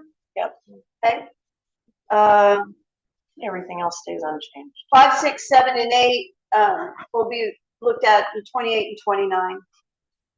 We'll change medium for the public works building, yard phase 1. That was actually a good discussion. And you'll adopt this as a part of the budget. Correct. So we don't need any action. No No, vote. we don't need to do anything because we're going to add this part to our budget Yeah, in a this will minute. come back to us for Yes, I'll read it out. That's why I just wanted to make sure that everybody got the notes right of what I was going to read out. Okay. Moving to 2B, presentation and discussion regarding the proposed budget and tax rate for fiscal 26-27. Thank you, council. Thank you. Mark. Thank you, Danny. Thank you, Aaron. Mayor, point of It was personal a good privilege. list. Hold up, what? Point of personal privilege. Let me take a minute. Yes, we're gonna recess for just a second Thank you. at 2:59, or at 7:59, sorry. Go.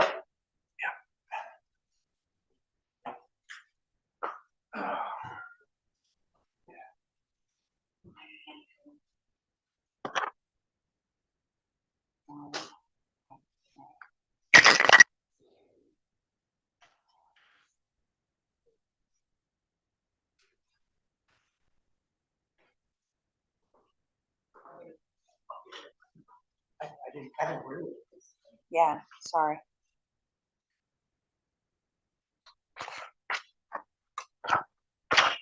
Are the kiddos falling asleep already back there after all that? They're probably going like, oh no.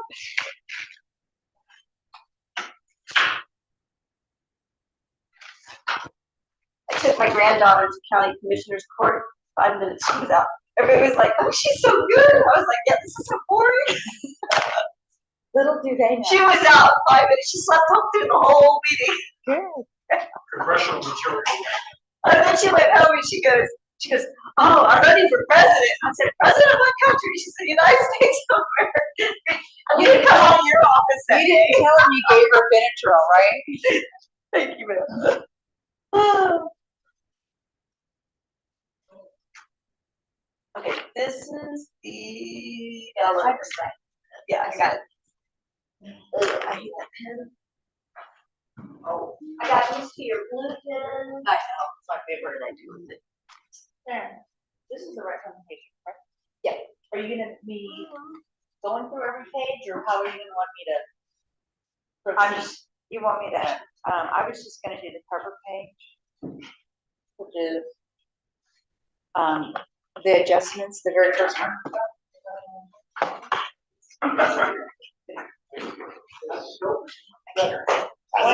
Page one. That one, okay.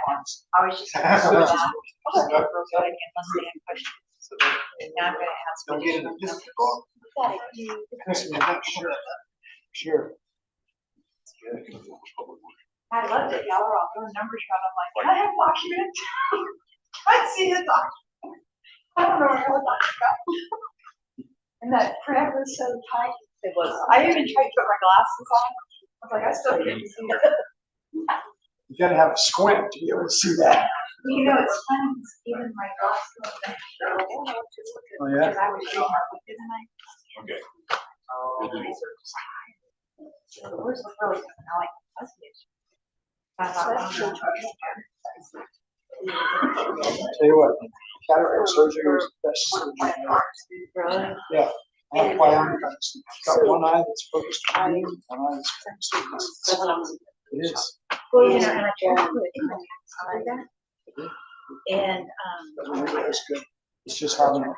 I can't get them in. And I was scratching inside. Get it. Just got real Yeah. Convince your ophthalmologist to take cataracts and you need cataract surgery. They can fix They it. do it at the same time. Yeah, Ma'am, really. I said, well, I need to leave here at work for a little bit. Yeah. So First time I've been how long able to is it gonna see take? second. Wow.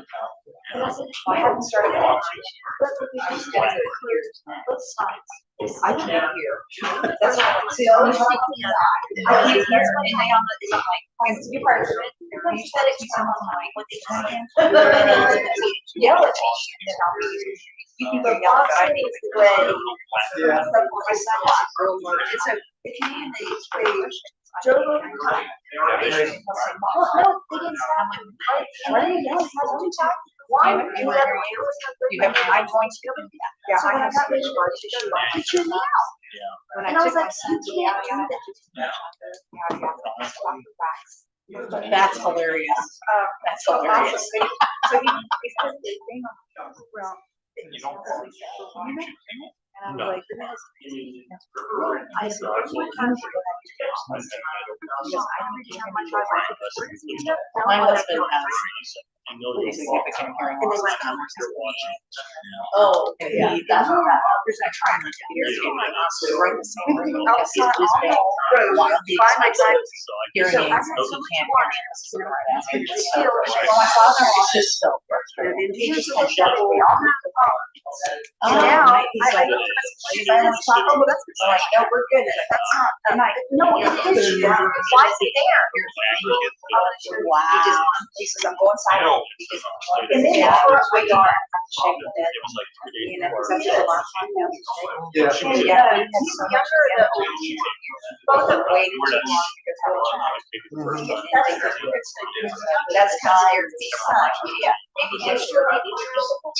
You know, I'm working on that now. And, you know, I'm working on all of this. I want to start working with this. That's Yeah. fine. Yeah. In a good way. I can't wait to show you. So they took a block and they put a slide and they got it to a stop, right? Literally, it goes And back when 40 they years. did that, all the roots could trace are now raised up in the so we had to ask for it. You know, like our permits, That's not right. you know, lower the size of the tank and we messed with it. And then we could, we like, I get so nervous and I start to. So who's your favorite test plan? And I'm like, back in the day, they can't, you know. Okay, is everybody back? We're good to go? Yep. Who are we missing? Yes, thank you. We're ready? Okay, calling you back to order at 8:06. Thank you, Mayor. Yes, okay, you're welcome. Let me get back here. You are up. Okay, so, Mayor, Council, what we have in front of you tonight, sorry, let me go to this page. So, since we last spoke, these are the, adjusted items that, we've made. A lot of those are for salaries, health insurance. The biggest one was the police department, with the positions that we, eliminated. So, of course, all of those expenses, affected these budget line items. So I just kind of went back in, did some cleanup and made sure that everything is kind of in a line better with what we were expecting for this year. So the budget's pretty tight when it comes to salaries and benefits and taxes. So those are the adjustments that are there. Did y'all have any questions on those? And one of them, I think fuel was one that Chief brought up. We took down 20,000 in Public Works with the software that we were going to implement, the asset software. It went down, I think, 42,000. So we got a quote in for that, for the implementation. It came in much lower than what we thought. So those are the big items there. The next page. Can I ask a question? Yes. Like, we discussed vehicles, because we were talking about gas. Because how many vehicles did you say that weren't gonna be driven now? 4 vehicles, chief? Right, so we're eliminating 4 positions, so that's 4 vehicles won't be being utilized by those officers. So this is that's where the reduction of the gas price is coming in? There was $20,000 put into the budget, and I mentioned that, we don't need it. Okay, I'd love to see that go to the $20,000. Didn't have the healthcare costs got passed on. But we never spent $100,000. We've been through $4 gallon gas. Right. okay. Are we rotating those vehicles, chief? Yes, we have a rotation. That's the rotation we're currently on. Try to get rid of about every 5 years. I mean, just like the ones that are 4 left over, are we driving them? We assign them with- Yeah, auction. Oh, auction, okay. So those 4 are going out. Okay, that's what I just wanted to remember and figure out what that was. Okay. All right, so the next page is a summary page of all of the departments, the funds, I'm sorry. The first one being the revenue at the top. We're expecting roughly, at this point, when we prepared this document, it was $10,590,000. We can bump that up probably about 75,000 now that I've gotten the Comal County truth and taxation documents, so it's going to go up just a little bit. And that's based on the de minimis rate? That's based on what? The de minimis rate? That's based on the de minimis rate, yes. And if you looked at that, the expected revenue with the de minimis rate is $4,798,974. So about $4,799,000. Sorry, hang on, I've got too many pieces of paper. The ad valorem taxes. All right, so that's the revenue. The general fund expenses. I'm sorry, can we back up to revenue for just? Sure. Oh, no, I'm sorry. Move ahead to expenses. I apologize. But Good to go. you're good to go. Yeah. Okay. All right, and then the next line, or I'm sorry, the next section was the general fund, department expenditures. We've gone through that, we've cleaned that up. Expecting about 555,000 over the general, or other funds, sorry, the 150 through the 600, we're bottom line, roughly about $600,000 over our revenue. So hopefully that'll be a positive. So I actually had a couple of questions in this section. I think the 20K, I did a tick and tie, and there are 2 totals that didn't carry forward in a match based on my numbers. The total public safety number is 20K overstated on the summary sheet. If you look at page 19 of our packet, it's 29,39,244, and the total on the page 27 of the packet is actually 20K less, and I think that's gotta be the fuel thing, it That's just gotta didn't be fuel. update. So 27 was the, Oh, she didn't. change Page it. 27, general fund total public safety on page 27 is coming in at 2919,244.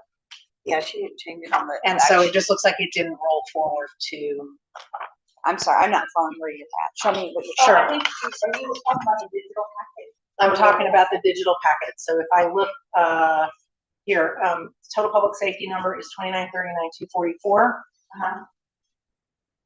But the detail has it as 219,244. That's page 27. There you go.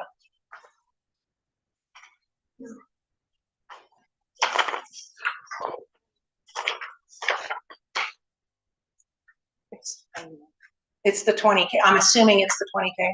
Does that make sense? Oh, but I didn't. So Yes, that's what that's that's. the 20K. Okay, so Yes. this general fund revenue and expense summary on page 19 then is going to be updated. Yes, Okay, so then the second question I had was hang on a second, municipal court number. If you go to, I'm sorry, Sandra, if you go to page 19, the municipal court number is 456,940.20. But if you look at page 24, which is the summary, it's a pretty significant, it's $112,000 difference in the summary. Is that due to the assistant judge, the backup judge? it's fine. 344,939 is the total on the supporting. So I just wasn't, does that make sense? The bottom right corner. The bottom right corner here on the screen. Yeah, I 340 see that. Yep. The number carried forward was more than that. So I'm trying to find that. What is she looking at? I see this. I got that. I think she made these changes to the organizational package. This is, let's say. Yes, your hard copy is the most Yeah, updated. this is the new one, because she didn't make it. So I did all that. This is the, this is total. All right, I'll fix that. So which one's accurate? So if you look on municipal. I'm just court, asking which one's the right number. The 344,939. So the 456,940 that's on the packet, is that, apparently there's this, apparently I was working off the wrong So she packet. gave you that, she was actually the updated numbers. So we'll be about 120,000. No, I have that. I have that. It's the front sheet, the department expense on page 18. Yes, I see that. Yes, ma'am. Okay, so that number will be adjusted. It's, Yes. the correct number is the 344. Yes, ma'am. Correct. So we actually have an extra 112. 112, whatever. Well, plus the 20 from PD. So we're looking at an extra, it's a variance of 132,000. Roughly, we add those two together in our favor. Yeah. There's your $100,000 water. I'm just saying, right? It all comes out of the wash. Did we do, what happens if we go with a no new revenue rate? What happens if we go over? What happens if we go with a no new revenue tax rate? And that's the piece of paper I was looking for, because you just gave us that. I don't know what the We heck can it was. expect about 4,158,000. Difference of about $600,000. Then we want us to go with other stuff on that. Thank you. I'm asking the question.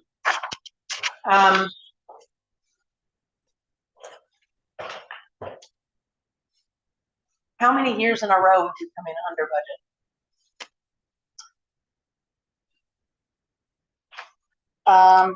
Since I've been here, every year we've come in under budget, but I think that's because we really didn't have a plan. So as we tighten up the planning, the budgets get more realistic. The and budget's becoming more understood. realistic, yes. So what I'm,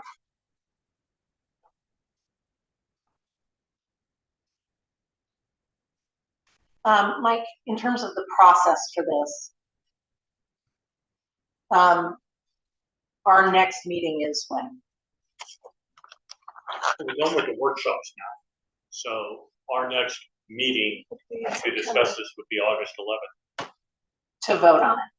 No, the vote will, The vote on the budget, the approval of the budget would be September 22nd. But this is, we get back to what I had said at the beginning, Sure. where it's like this one. Right. And when you're at the beginning of the budget year, you can make all sorts of changes. As you get towards your budget adoption, Right. then we've got to start meeting state mandates for Understood. publication, all That's of that. understood. That's why I'm asking. I don't know how reasonable it is to see how these numbers shake out against all of our options is at a top level. I'm not saying it at a detailed level. You'll have $600,000 to adopt no new revenue, correct? Okay. Yes. So And we'll so- impact your bottom line by 600,000. And so right now, based on these numbers, we're estimating a $600,000 surplus on this budget, plus the $132,000 we just found. So arguably, if this budget is tight, we've not talked about adding in the things that we talked about for the CIP yet, but we had had as part of our conversation, that maybe those are things that come out of fund reserves, as capital investment. That we can have that. 100,000 that we put in there for the road.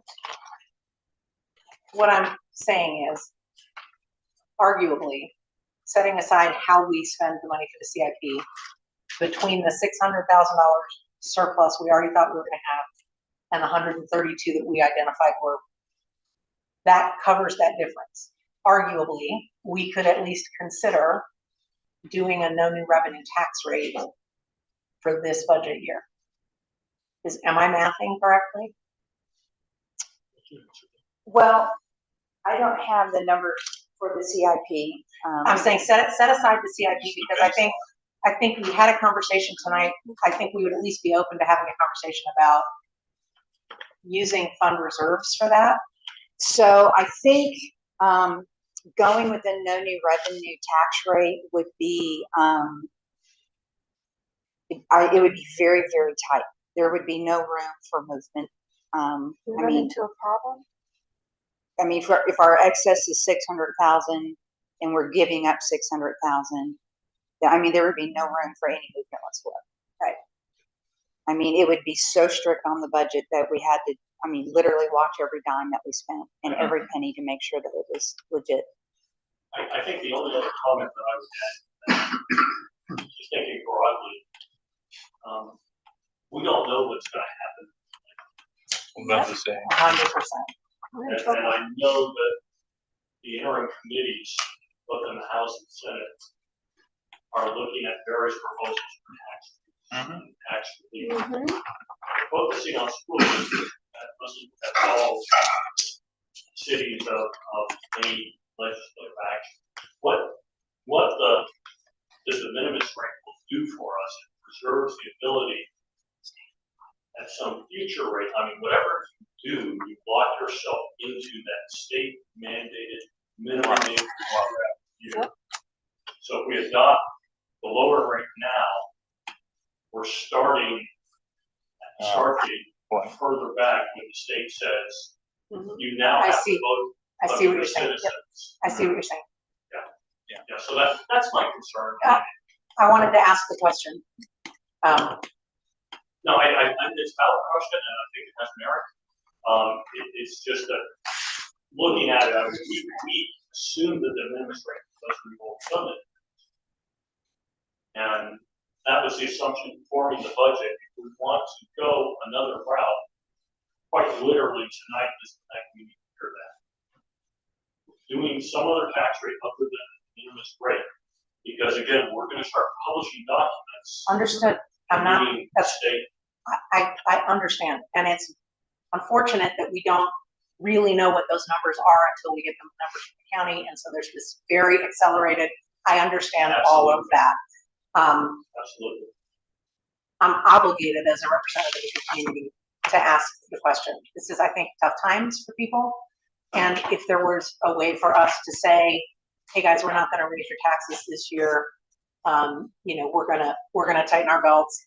I think the flip side of that arguably, to Ted's point, there are some pretty significant high dollar items that people are really upset about that I feel like we've got to spend some money on.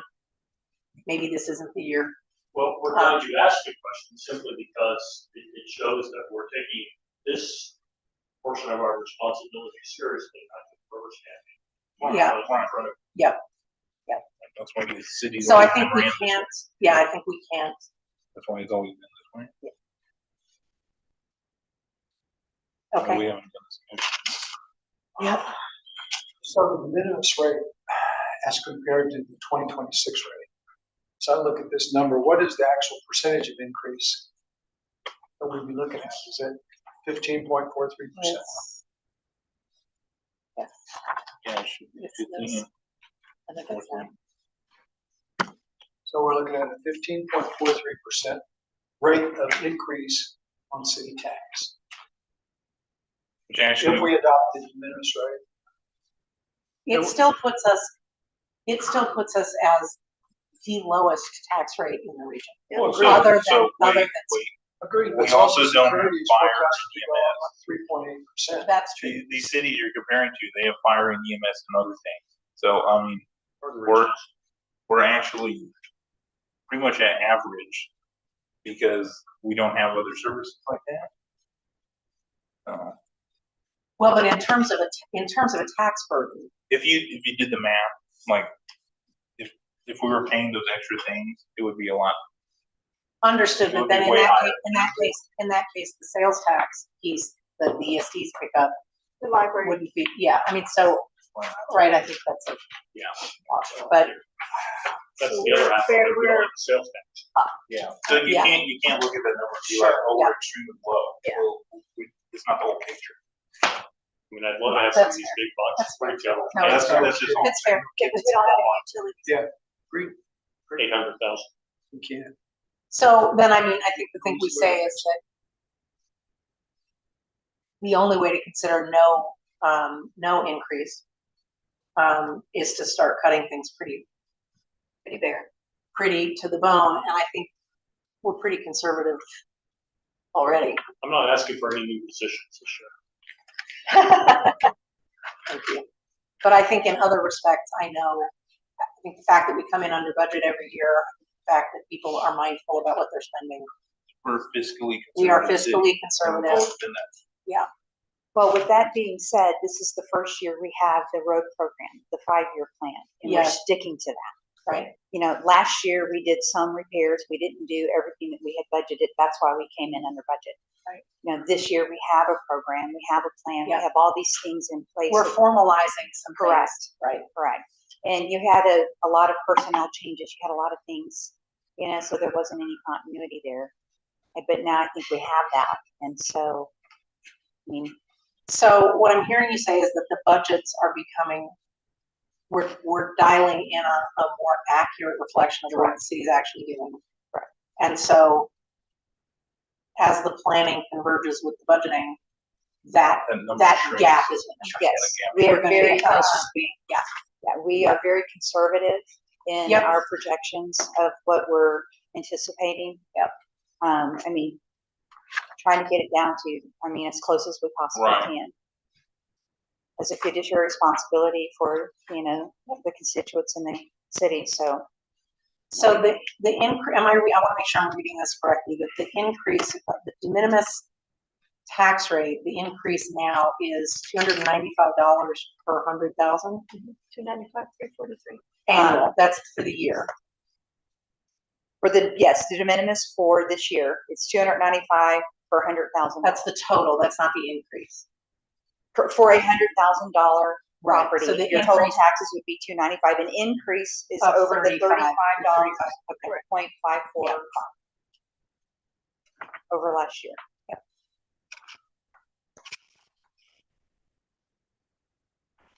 Okay, those were my questions. Thank you. Yeah, you're welcome. Anything else, Sharon, that you need to add to us? Councilman Hawkins, did you have some more questions about the rates?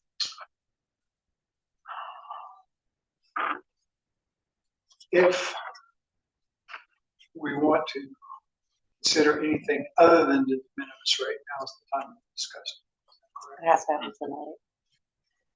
So I understand the reason for it, but it's hard to justify a 15% increase in the current environment. It's tough. It is, It's tough. but there's also stuff coming down from Austin. I know. Yep. I know. It's just a hard situation. We need to make sure that we have money, funds in there. I They pull know. the rug out. I know, but we're also looking at our constituents, many of whom Social Security is their primary source of I income. understand. I mean, they're getting a Fully understand. 3.8% increase, and we're asking for 15.4. So, in addition to all the costs of inflation and costs of everything else. So I'm with you. I know, Francesca, I really appreciate your point. We've got all of these priorities.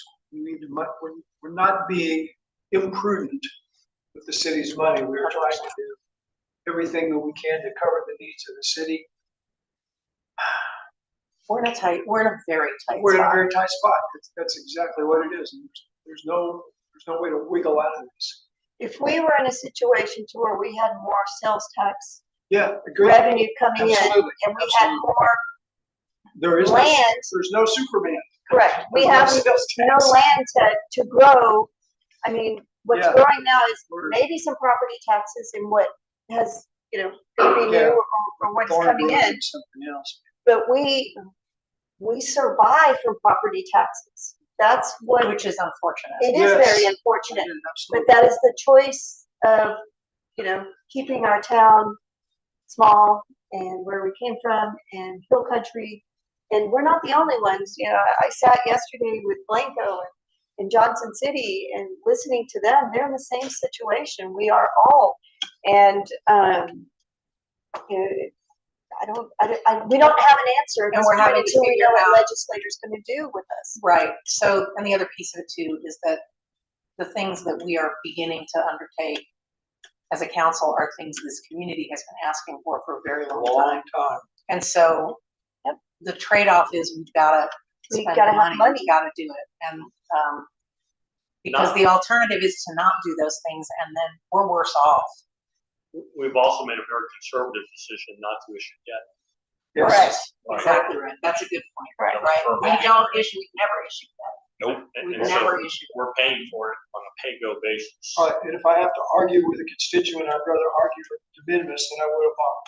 Which that's Bulverde. Exactly. We're not And that other was- cities, we're Bulverde. And that was my question That's what we earlier to our city manager was, if we were to have a catastrophe, that we needed $1.5 million, let's just say that, we have some oil that dumps into all our waterways, whatever it can be, and that's just We an have some example. reserves. Do we have $1.5 million to go dump immediately, because we're gonna have to pay for it immediately before somebody will come in and We clean do, it we've up? got reserves. And so my question was, are we there? What is it gonna take to keep us there? And if we start, and I'm a taxpayer, we all are We're all taxpayers. taxpayers, None of us, sure. I'm 61, I'm getting ready to retire too. I'm worried about this, about what I'm gonna be paying in taxes, right? But what we want from our city and what we wanna see for our city costs money. And we are in a situation, we have a police department that takes care of us, we have security. Some of these other cities that we're talking to, they don't have that. We have that, right? Right. So we are giving our city, what it's asking for, and especially now. But we have to have the funds to be able to stay in the black. It's a And tough, in case of a emergency, it's a tough time it is. to ask people for 15%. I get that. The ironic nature of this is if the state were more certain in their relationship with cities and their taxation policies, if they were able to state with some amount of conviction where they were headed, Yeah. and eliminate the Yeah. uncertainty, Then we could maybe take the risk. then we could take that risk. Which we'll never do. And it may be next year that, we have a little bit more information and we can look at it, but right now with what we're trying to give to our city, and we gotta Well, have. it's just the basic requirements. I think the only alternative is to scale back the road program and scale back the parks program and scale back. All I Public believe safety. Alberti is police and road maintenance. We are just not, I mean, we don't, I don't see that as an Yeah. answer either. And these Same. are really much broader, dare I say, philosophical questions. yeah, Get addressed at the beginning of the budget process. We're changing the fabric and nature of what it is that we offer our residents. Our residents have changed also. And remember, a couple of years ago, we could do rate maintenance every 5 years because our infrastructure was not being used as it is Yeah. today, We correct? can't do it now. We have a very large influx now with 281 corridor of the different people who don't live here using our infrastructure. We now, knowing after we looked at our 5-year plan of what we're looking at, we're now gonna have to replace roads or take care of the roads every 2 years at triple of what the cost used to be. Well, and this ties it's- back into the development, all of those things. The And it's gonna burden on the continue to community, grow. it's gonna continue. So And now we're gonna have all the traffic from what we say 306. is vote for your state representatives and make your voice heard. We need some certainty. And now we have all the traffic that's gonna be coming from 306. Yeah. Where's it going? Yeah. Right down where we're at. Yeah. Because the HEB up there is not getting built until next year. So where they're gonna be using? Our HEB, it's the closest one. There's not one in I Gateway. just didn't feel like I could not no, raise the issue exactly. and explore the options. I'm okay with it. that. I'm okay with it, Jason. you're okay The de minimis, with it? Yes. Yeah. I mean, I don't see another option. I hate it, but I mean, that's what you gotta do. I mean, We vote on that tonight. No, we do Or not. we do that on September 22nd on the You final, do correct? that later in the budget You will, All right. We what we're do doing what? tonight is you're gonna make the recommendation. So the recommendation is that we go with the de minimis. Okay, so then what I will do is I will notify city secretary that we're gonna do the de minimis rate. Yep. And then she will notify the public via a newspaper Newspaper posting and our article, yep. website. We will come back on the 25th of August. We'll make a formal proposal then. Okay. Then we will have a public hearing on the 8th of September, and then we will vote on the 22nd. And again, not a vote tonight, but you're telling us What we want. Proceed with what the you de want. minimis. All right, I mean, so, all this just tied back in. I mean, when we're talking CIP, we're talking all these projects. I mean, just our expectations and what do we offer as a city of Alberti? I mean, We're making a big step at the CIP. We're trying to strike that balance between what we can afford and what Right, people are right. asking us for. And we're trying to be responsible about both. exactly. okay, We can- so we are done then with 2B, correct? Yes, ma'am. Okay, Can I make just a comment? on 2B? Yes. Okay, yes, before I move on to C. I want to thank staff. I want to thank Mike and Sharon. I know that this has been an extraordinary amount of work for everybody. This has been, I won't say it's been a pleasure, but I appreciate the transparency. I appreciate the level of detail you brought to it. I felt completely out of my depth last year. And this, I just want to thank you all for your hard work on this. It's been really appreciated. So Thank you I all. would say thank you to staff. you guys are really, truly cream of the crop and No, it was the best of the best, and we appreciate everything. you do. Great job. so grateful. It made it a lot easier to follow the way it was this year, and it's a lot. So thank you. Okay. We have balanced votes and we have reconciled. I mean, from day one, there was a plan, so it worked. Last year was a root canal. Yeah. And we were new, and we, yeah. So Okay. just, thank you all. All right, moving on to C, discussion regarding the proposed increase to city park fees. And I want to jump in real quick before Eric. You want to take one about? I'm not gonna do the presentation, but I want to talk real quickly about fees. Oh, maybe I stole it. Oh, no problem. I stole it. I didn't mean to. Sorry. I didn't, no. That's not, yeah, but this is the one I wrote on. Okay. I'm glad we're finally. So I'll go ahead and give maybe a brief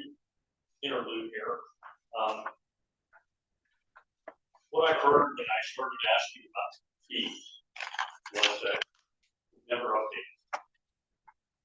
Or if we have updated that building. So one of the things that I'm looking at with fees to do is periodically look at the fee. Maybe every 2 years is what I have in mind, what I've done in other communities, but look at the fee to see if it's appropriate.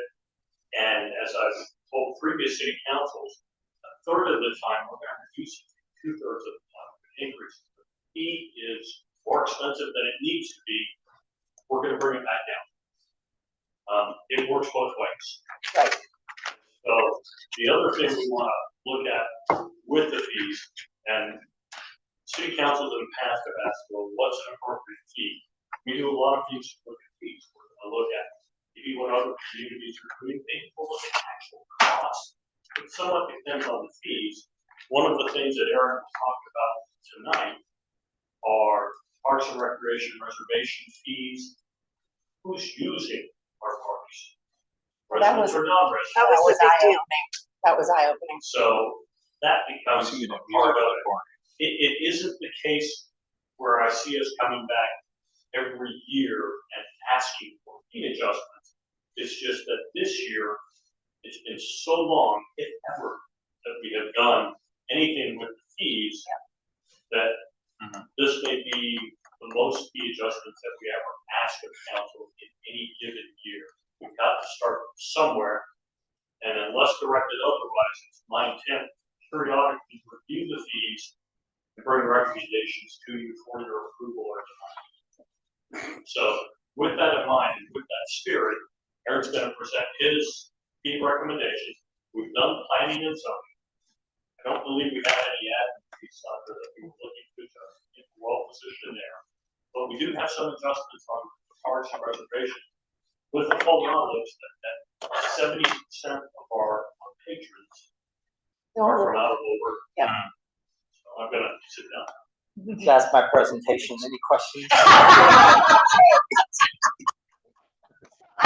Question right off the bat before we go through this, okay? So I just want to get something clear. On the basketball court, so those kids that are all showing up for pickup ball are not being charged.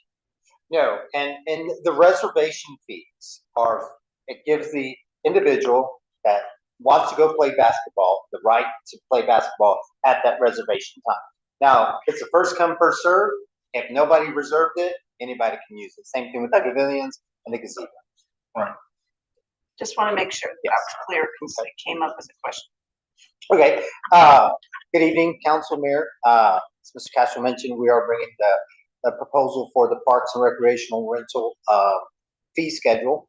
Again, this is more of a cost adjustment to close our gap between what we spend on the park and what the rental fees bring in to kind of close that gap. As you can see on this slide, our annual budget on our parks is $94,600. That includes everything, septic tank, anything that goes on in the park. We average around $16,000 a year on rental fees. You see there's a gap of $78,600. As Mr. Castro mentioned, we haven't updated the fees since the inception of the park, which is January of 2014. So what we're doing today is we're bringing in a recommendation, increasing rental fees by facility type with a simple schedule, applying a $35 non-resident or non-city fee per reservation. Also strengthen our refund policy by tiers, and then again, review the actual revenue and refund activity after implementation, possibly within the next year to 2 years. Can I ask a question? How are you going to implement knowing whether they're a resident or not? That is, it's been brought up. We have to do that. Staff has to do that. We have to look at it, look at the address they submit the reservation on. We get online, see if they are citizens or not citizens. Okay, Currently, right now, it's just off by honor. It's an honor system. okay, but we're actually going to review it in the future then. We're gonna require documentation. Well, I mean, we're just gonna have to look at it and say if their Copy of address. the driver's license, maybe? I mean, if it gets to that point, You I mean, reserve the right. You reserve the right to request this Yeah. if you need it. yes. Okay. If we see an abuse of it, yes, we'll have to. Oh, okay. Okay, so this slide, it tells the whole story. 70.5% of our actual reservations are non-resident. Yeah. This number is an actual number, 292 out of the 414 successful reservations from 2025 and the current year, 2026, are non-residents of Wolverine. Right. Yeah, I see that at Music in the Park. You just talk to people there. I'm sorry, I Yes. have a question that relates to the previous slide. I apologize. Yes, Can you go back one more? Mike, I recall us having a conversation, maybe early in the budget process. What percentage of parks budgets normally are paid for by revenues in most cities our size? Goodness, 25%.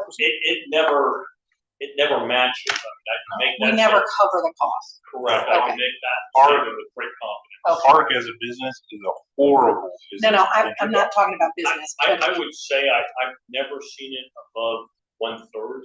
Okay, Right. so that we're not necessarily, we're adjusting to what's normal. Okay. Currently, right now, we're at 17% of our budget is the current budget for recovery is about 17%. Yeah, but it's unrealistic for anybody to ever expect that the rental fees are gonna Well, cover the yeah, cost. yeah, Right. absolutely. Correct. Okay, That's not what it, yeah, no, understood. So, proposing a fee schedule, the blue columns are current fees as we have them, in the ordinance. We currently have a 2-hour minimum on all of our facilities. For a resident of Bulverde, $75, $50 for the pavilions, the basketball courts, and the practice fields are $10. For non-residents, I think it's $5 per hour, so it's just actually 2 hours, so it's a $10 minimum. So they're at 85, 60, and 20 and 20. So we already had a resident, non-resident. We currently have one, which is just $5 an hour. So proposing the fee schedule increase for a resident of Bulverde is $100. 70, and you can look at the actual spreadsheet there.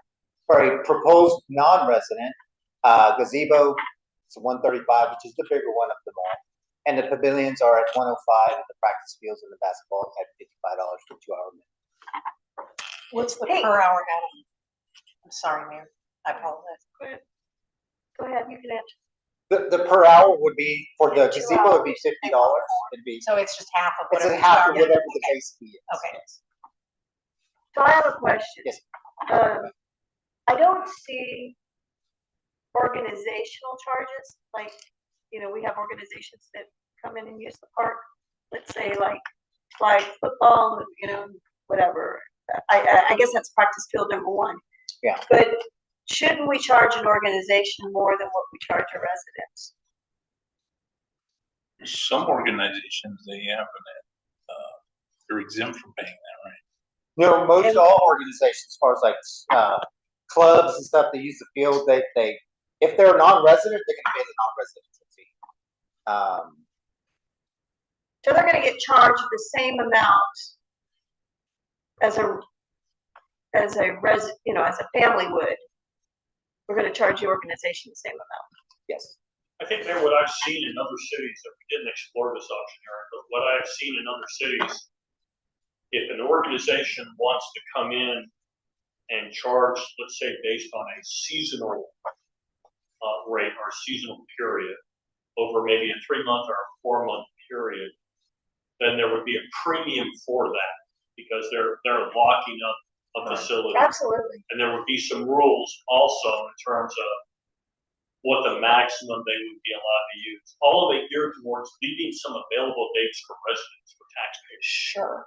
So that would then become the process, okay, so you're an organization, you probably would pay a premium on top of whatever that highest rate is, simply because you're gonna have ongoing and repetitive usage of the field, simply because you're gonna be taking that away from usage by the rest of the community. I didn't hear that in anything that Aaron talked to me about organizations being an issue, but it's something we can look at. Well, this is what I'm gonna say this, so most of y'all know I'm involved in soccer, big-time soccer, so how much a soccer field goes per game is $295 for an hour and a half. Okay, and So we have a flag football team organization that plays out there on Saturday mornings, I guess. They come out and play on Saturday morning out on the practice fields. Mhm. So, they're using that as a field, and so my question is, are they taking advantage that we're only gonna charge 135 to where if they go down to SA United, which is right around here on Cibolo, they're gonna pay $295 for that same field, right? So I just wanna make sure that, we're in the same range and we're looking at some of that stuff. Because most of those people are not residents Mhm. of our city, right? And So- one of the, I guess, issues that it's not in this report, but it's on the backside of it, is the administration and the surveillance and actually going out there to verify who's really out there, who's not out there. Because we don't have the staff to do that, like on the weekends, and say, are y'all part of an organization who don't reserve the park? They can go out there and be out there. And we wouldn't be. So But they it's- do put, there's a flag football, well, last fall, they were there every Saturday. Yeah, they're out there. Yeah. I don't know how we do it though. If it's first come, first serve, how do we? that's one of the difficult. I know what you're saying, Double-edged sword, but right? they shouldn't be able to, So real quick, I'm just going to interrupt, but I know we had a problem, Danny, you probably remember this. We had I-9 sports going out there, yeah, and the way if I'm correct, the way the ordinance is written, maybe Danny, you can tell me on this, is you cannot make profit off off of, of your So, organization. anybody can use any of the facilities for free Right. if they show up and no one else has a reserve. And you can't conduct business in the park. If you have a yoga group and you collect fees from people And you can't. somewhere else, you can show up and use the park for free as long as someone else is there before you and you're not doing transactions in the park. Right. Because there's no staff. Sure. This Wait a is set up Oh, this way so absolutely. you can run off the website. Understood. Human beings rarely even lay eyes on it, so we had to develop a straw, Right. mailing wire system running. And so, but yeah, you can't conduct business in the park, but you will see groups of people out there who are clearly part of some organized You do. Yeah. thing. We had to run off the gladiator people, they put that flags up and have a table, sign up, we had to run that part of their operation off, but they're still out there, and they're not paying. But Because I know at one time, we got several calls, there was well over 1,000 people out it there. was at their final flag football game, Right. yeah. And so that we have, they probably didn't pay for that. Yeah. Like I said, if you don't need to reserve it and have exclusive access, we don't charge you. Well, could Right. we add something on there for organizational field or organizational sporting events? Organizational sporting events, that one's good. I think that block time thing that Mike was talking about is probably the best way to go about this. I mean, Oh, yeah, well, they'll need a block time, but I don't know how you we need enforce to anything add- other. Yeah, and usually, like Danny said, like any groups over 50 would actually have to go through SUP process. Right. They just don't. Yeah. It's an enforcement issue. well, there's over 50 on those Saturday mornings up there. Yeah. I'm doing And that again- flag, and I only know because I'm going to soccer fields, so. Yeah. The enforcement. It's the is policing and problem. enforcement of it that we just don't have the staff. Right. Right. We're simply trying to get, even just the honor system, say, hey, Sure, you're but if honoring. we don't have a written policy about that, Then there's nothing. to there's enforce. nothing nothing to to enforce, and everybody's just kind of operating on the honor system. Mhm. I think it would make sense to at least explore that and see what adding that on would do. Soccer just fields my- make, my soccer two fields make a lot of money. Oh my gosh, there's so much. But you know, money. Yeah, it's I don't like, think the so, point is to make them. We don't and they wanna- go and use the football field for, they We rent want- them to use like football. So if they're using ours, then they should be being charged something Yeah, equal but, or You less. know, check into a 10-minute Yes. presentation on all the places to eat within the Bulverde city limits. and Spend their tax dollars. Okay, The flip side of that though is if there was legitimately a morning where they had 1,000 people out there taking over the park, tax-paying citizens of Bulverde don't get to use the park, and that's. absolutely. And so that's a, That's a problem. the problem. Well, and that's why you have to monitor that and come up either with an explicit or implicit policy that says, you know Sure. what, we've hit the maximum number of organizations that are gonna use this facility for this given time period. we have to keep it free for the residents. Right. So just, it's all, right now, do we have something posted at the park? At that, on that board? Yeah, I just didn't look across when I was there. Okay, but I think that maybe we do need to put something in there about the organization usage. It Yeah, doesn't I matter agree. which organization it is. I There think should an be a policy. organization should have to get a permit, no matter what. There should be a policy. Residents, that's a different story. Most of those are kids, families out there, that's fine, whether they're a resident or not. But organizations should not be taking priority over the park for the residents. So what if it's just devil's advocate, what if it's an organization that's a citizen? That it's a what? A citizen that has an No. organization. They don't get charged. I think we make this, I think No, that's what we're still an saying is, It's an organization. I'm Yes, backing- they are I'm making backing money. They are making money. They're not just using the park. They're making money because every one of those little football players, I'll guarantee you pay $150 for the season, Well, I mean, $200. Kids from the school right down there too. No, I'm okay with the kids from the school. We want, We're talking about a football game out there or their practice in their leagues. That's an organization. They make a lot of money, Well, guys. I I- don't know how much sports makes. go ahead. we want anybody to go out there and enjoy the beautiful park we have. Yes. And I mean, the reason for the fee structure, you can't have no fees because then people just book it for no reason. But we got this fee and the park's aged now, it's a lot more busy now, and the organizations have been a problem. But I mean, You know, why can't, sorry, Go ahead. I had a thought outside of the head. Go ahead. Here was that, if we charge these organizations the right fees and the ongoing fees, they probably could pay to have all our park equipment. Those fees would pay to get some of our park equipment that has to be renewed or whatever. Because we're talking thousands of dollars. Mayor, I appreciate the optimism. But they're doing it. They've been doing it for years. I just don't know. It's not supposed to be a money-making venture. No, it's not, but if their residents can't use it, then we have an issue. So I think what we're saying is come back with a policy that we can, For the organization part. Duly noted. Organization, okay. So this slide basically breaks down the base fee increase that we added.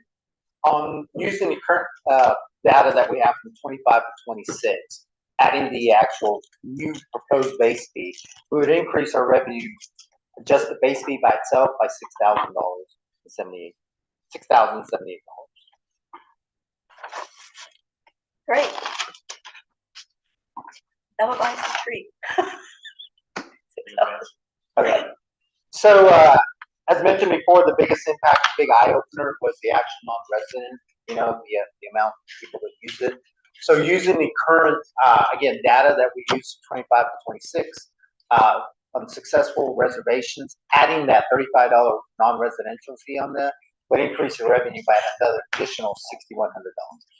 So adding both of those base increase fees and the actual non-residential fee, we're increasing our budget by at least $12,000. So we go from 17 to 29. Yes, 16. That's a lot of it. That's yeah, great. 16 to 20. So it increases from 17% recovery up to, I think, 29%. It won't pay for a new police car. it won't, No. but that puts us But- in the. But that'll pay for some of the underlayment for the But For that's the the- thing, is swing sets. the park usage is a lot higher than it was ever anticipated. The park's old now. I mean, it's aged a lot. It is also So- possible that the non-resident may dissuade Yes. some Right. non-residents from Right. using the park. But which is important. also, again, we're looking at infrastructure, right? The park infrastructure. Extra usage from people who aren't from here, we need to get them some money back from it. Mhm. Okay? Correct. Because the residents of the city of Alberta should not have to be paying for the usage of people who do not live here. No, it Or shouldn't. subsidized. Correct. So that extra fund, kind of offsets that. And that gets us into that 30% of cost average that gets us closer to that. So that seems reasonable. So looking at this slide, this basically compares to the other cities that we're comparing to. It's kind of difficult because Alberta is a little different than some of the other cities.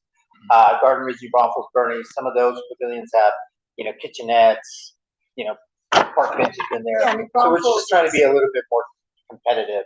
There are not a lot of other cities, but the park is nice as that. Oh, I think that's. But they also have a lot of music venues like at the At Cypress Kearney, and yeah. at Main Plaza that Yeah, because there's really not their another Christmas pays for. small city like ours that has a park like. I went to look at the Garden Ridge website just to see how Garden Ridge Park compared to Verde. Quite frankly, from what I saw on their website, our park is much superior to what they're offering. It is. $200. Yeah. It is. Big damn ring. Oh, we've got a throwdown. Yeah. I see. Did you look at Stephenville or? UConn. Look at the parking lot. So I would even argue there might be a little more room in here. Yeah, and again, part of the recommendation is to come back again 2 years from now. Yeah, You know, no, I and think see this what- is perfect the way they're trying to, we don't want to dissuade anybody from using the park. Correct. We just want to make sure It's a that public park and everybody should enjoy it. the organizations though, that's the big one. Organization. So one of the other things that we looked at for current cancellation policy, the first paragraph is on current policies. You must you can transfer your reservation from date or time at no charge, at least 5 days prior to the event. Cancellations, there's a refund of 15%, processing fee. Must be done at least 5 days before the event. No refunds for inclement weather, rain, or anything, or the splash pad is not working. I have to honestly say that I have not been doing my job in following that because I sometimes get cancellations by phone, and by the time I get to that voicemail, it's I need to cancel by this weekend. Like, okay, so we take up argument, we just cancel. Do we need to change the wording on here a minute where it should say no refunds or transfers, or are they allowed to transfer due to rain or inclement weather? Yeah, we've left that in there to have some type of flexibility. I mean, Okay, so you're gonna let them transfer. Yes, If it's so- raining, they can move it. correct, yeah, so the bottom recommendation is to keep the no-cost transfer in there for 5 days at least before the event. No refunds for the rain, inclement weather, splash pad outages. Reduce the last-minute revenue loss by actually just enforcing the tiered structure and having them send me the cancellation via written, not by voicemail. Yeah. Because by voicemail, it gets just so confusing. This way, I'll have some document. Unfortunately, the system that we have right now allows the resident or anybody to reserve the I was park. about to say, an electronic cancellation It will method not would be a allow, lot yeah, easier. it will not allow it. There is a system that Civic Plus has that costs, I think, $12,000. Nope. That's exactly what I said. So we're gonna have them email us Ted, you're and good at really kind of, Let's get AI to build it. yeah. So the Can't use resident. the government clause code. Be careful, clause code. So they don't have the flexibility they won't allow to cancel or to move the reservation. They have to do that calling me and letting me. So How often does that happen? it happens a By lot. the way, It happens quite a bit. So what I have to do is take their information, do a math equation on how much money we're gonna get back. yeah. Not And- math. You Yeah, should but- already have that on the spreadsheet, just go, oh, okay, this is how much I got. Yeah, so we got to give it back the money. I take it, walk it over to her office. She signs off on it. Yeah, do the write a check. Yeah. And I have to call them and say, will you please look in your console, get the check, Yeah. cash the check, I say you. So yeah, there's no No, thank you. credit cards. Yeah, so there's no credit card reimbursement. Venmo. Yeah. I know. But It costs you to do it. It does. Well, you know what? You put the charge on that, 3%. You pay by credit card, you Okay. get charged 3%. so the last slide is basically everything that we just went through. The recommendation, $35 for refund policy, approve the base fee schedule. And of course, this will be brought back during the last budget to approve. So we're not approving this tonight. You are not approving this tonight. The fees, my intent is to take all of the budget action, anything associated with it, and do that on that September 26th agenda for transparency reasons. Sure. Okay. This looks, All right, so, on the discussion regarding the proposed increases for the city park fees, we have completed that? and we will Thank you. be approved and Thanks, review Karen. it for budgeting. Okay, so, I do not have any public comments that I signed, so, we're adjourned for tonight. Yay. Great 9:01. meeting. This was a really good meeting. They all should be like that. I appreciate the opportunity to discuss. We had conversations. The ability We had to a discuss discussion. greening It should be like that all the time. And we should need be this like that discussion. all the When time. it says discussion, you can always do that before. They don't put the discussion part on there, and they just do, so there's sometimes like, here.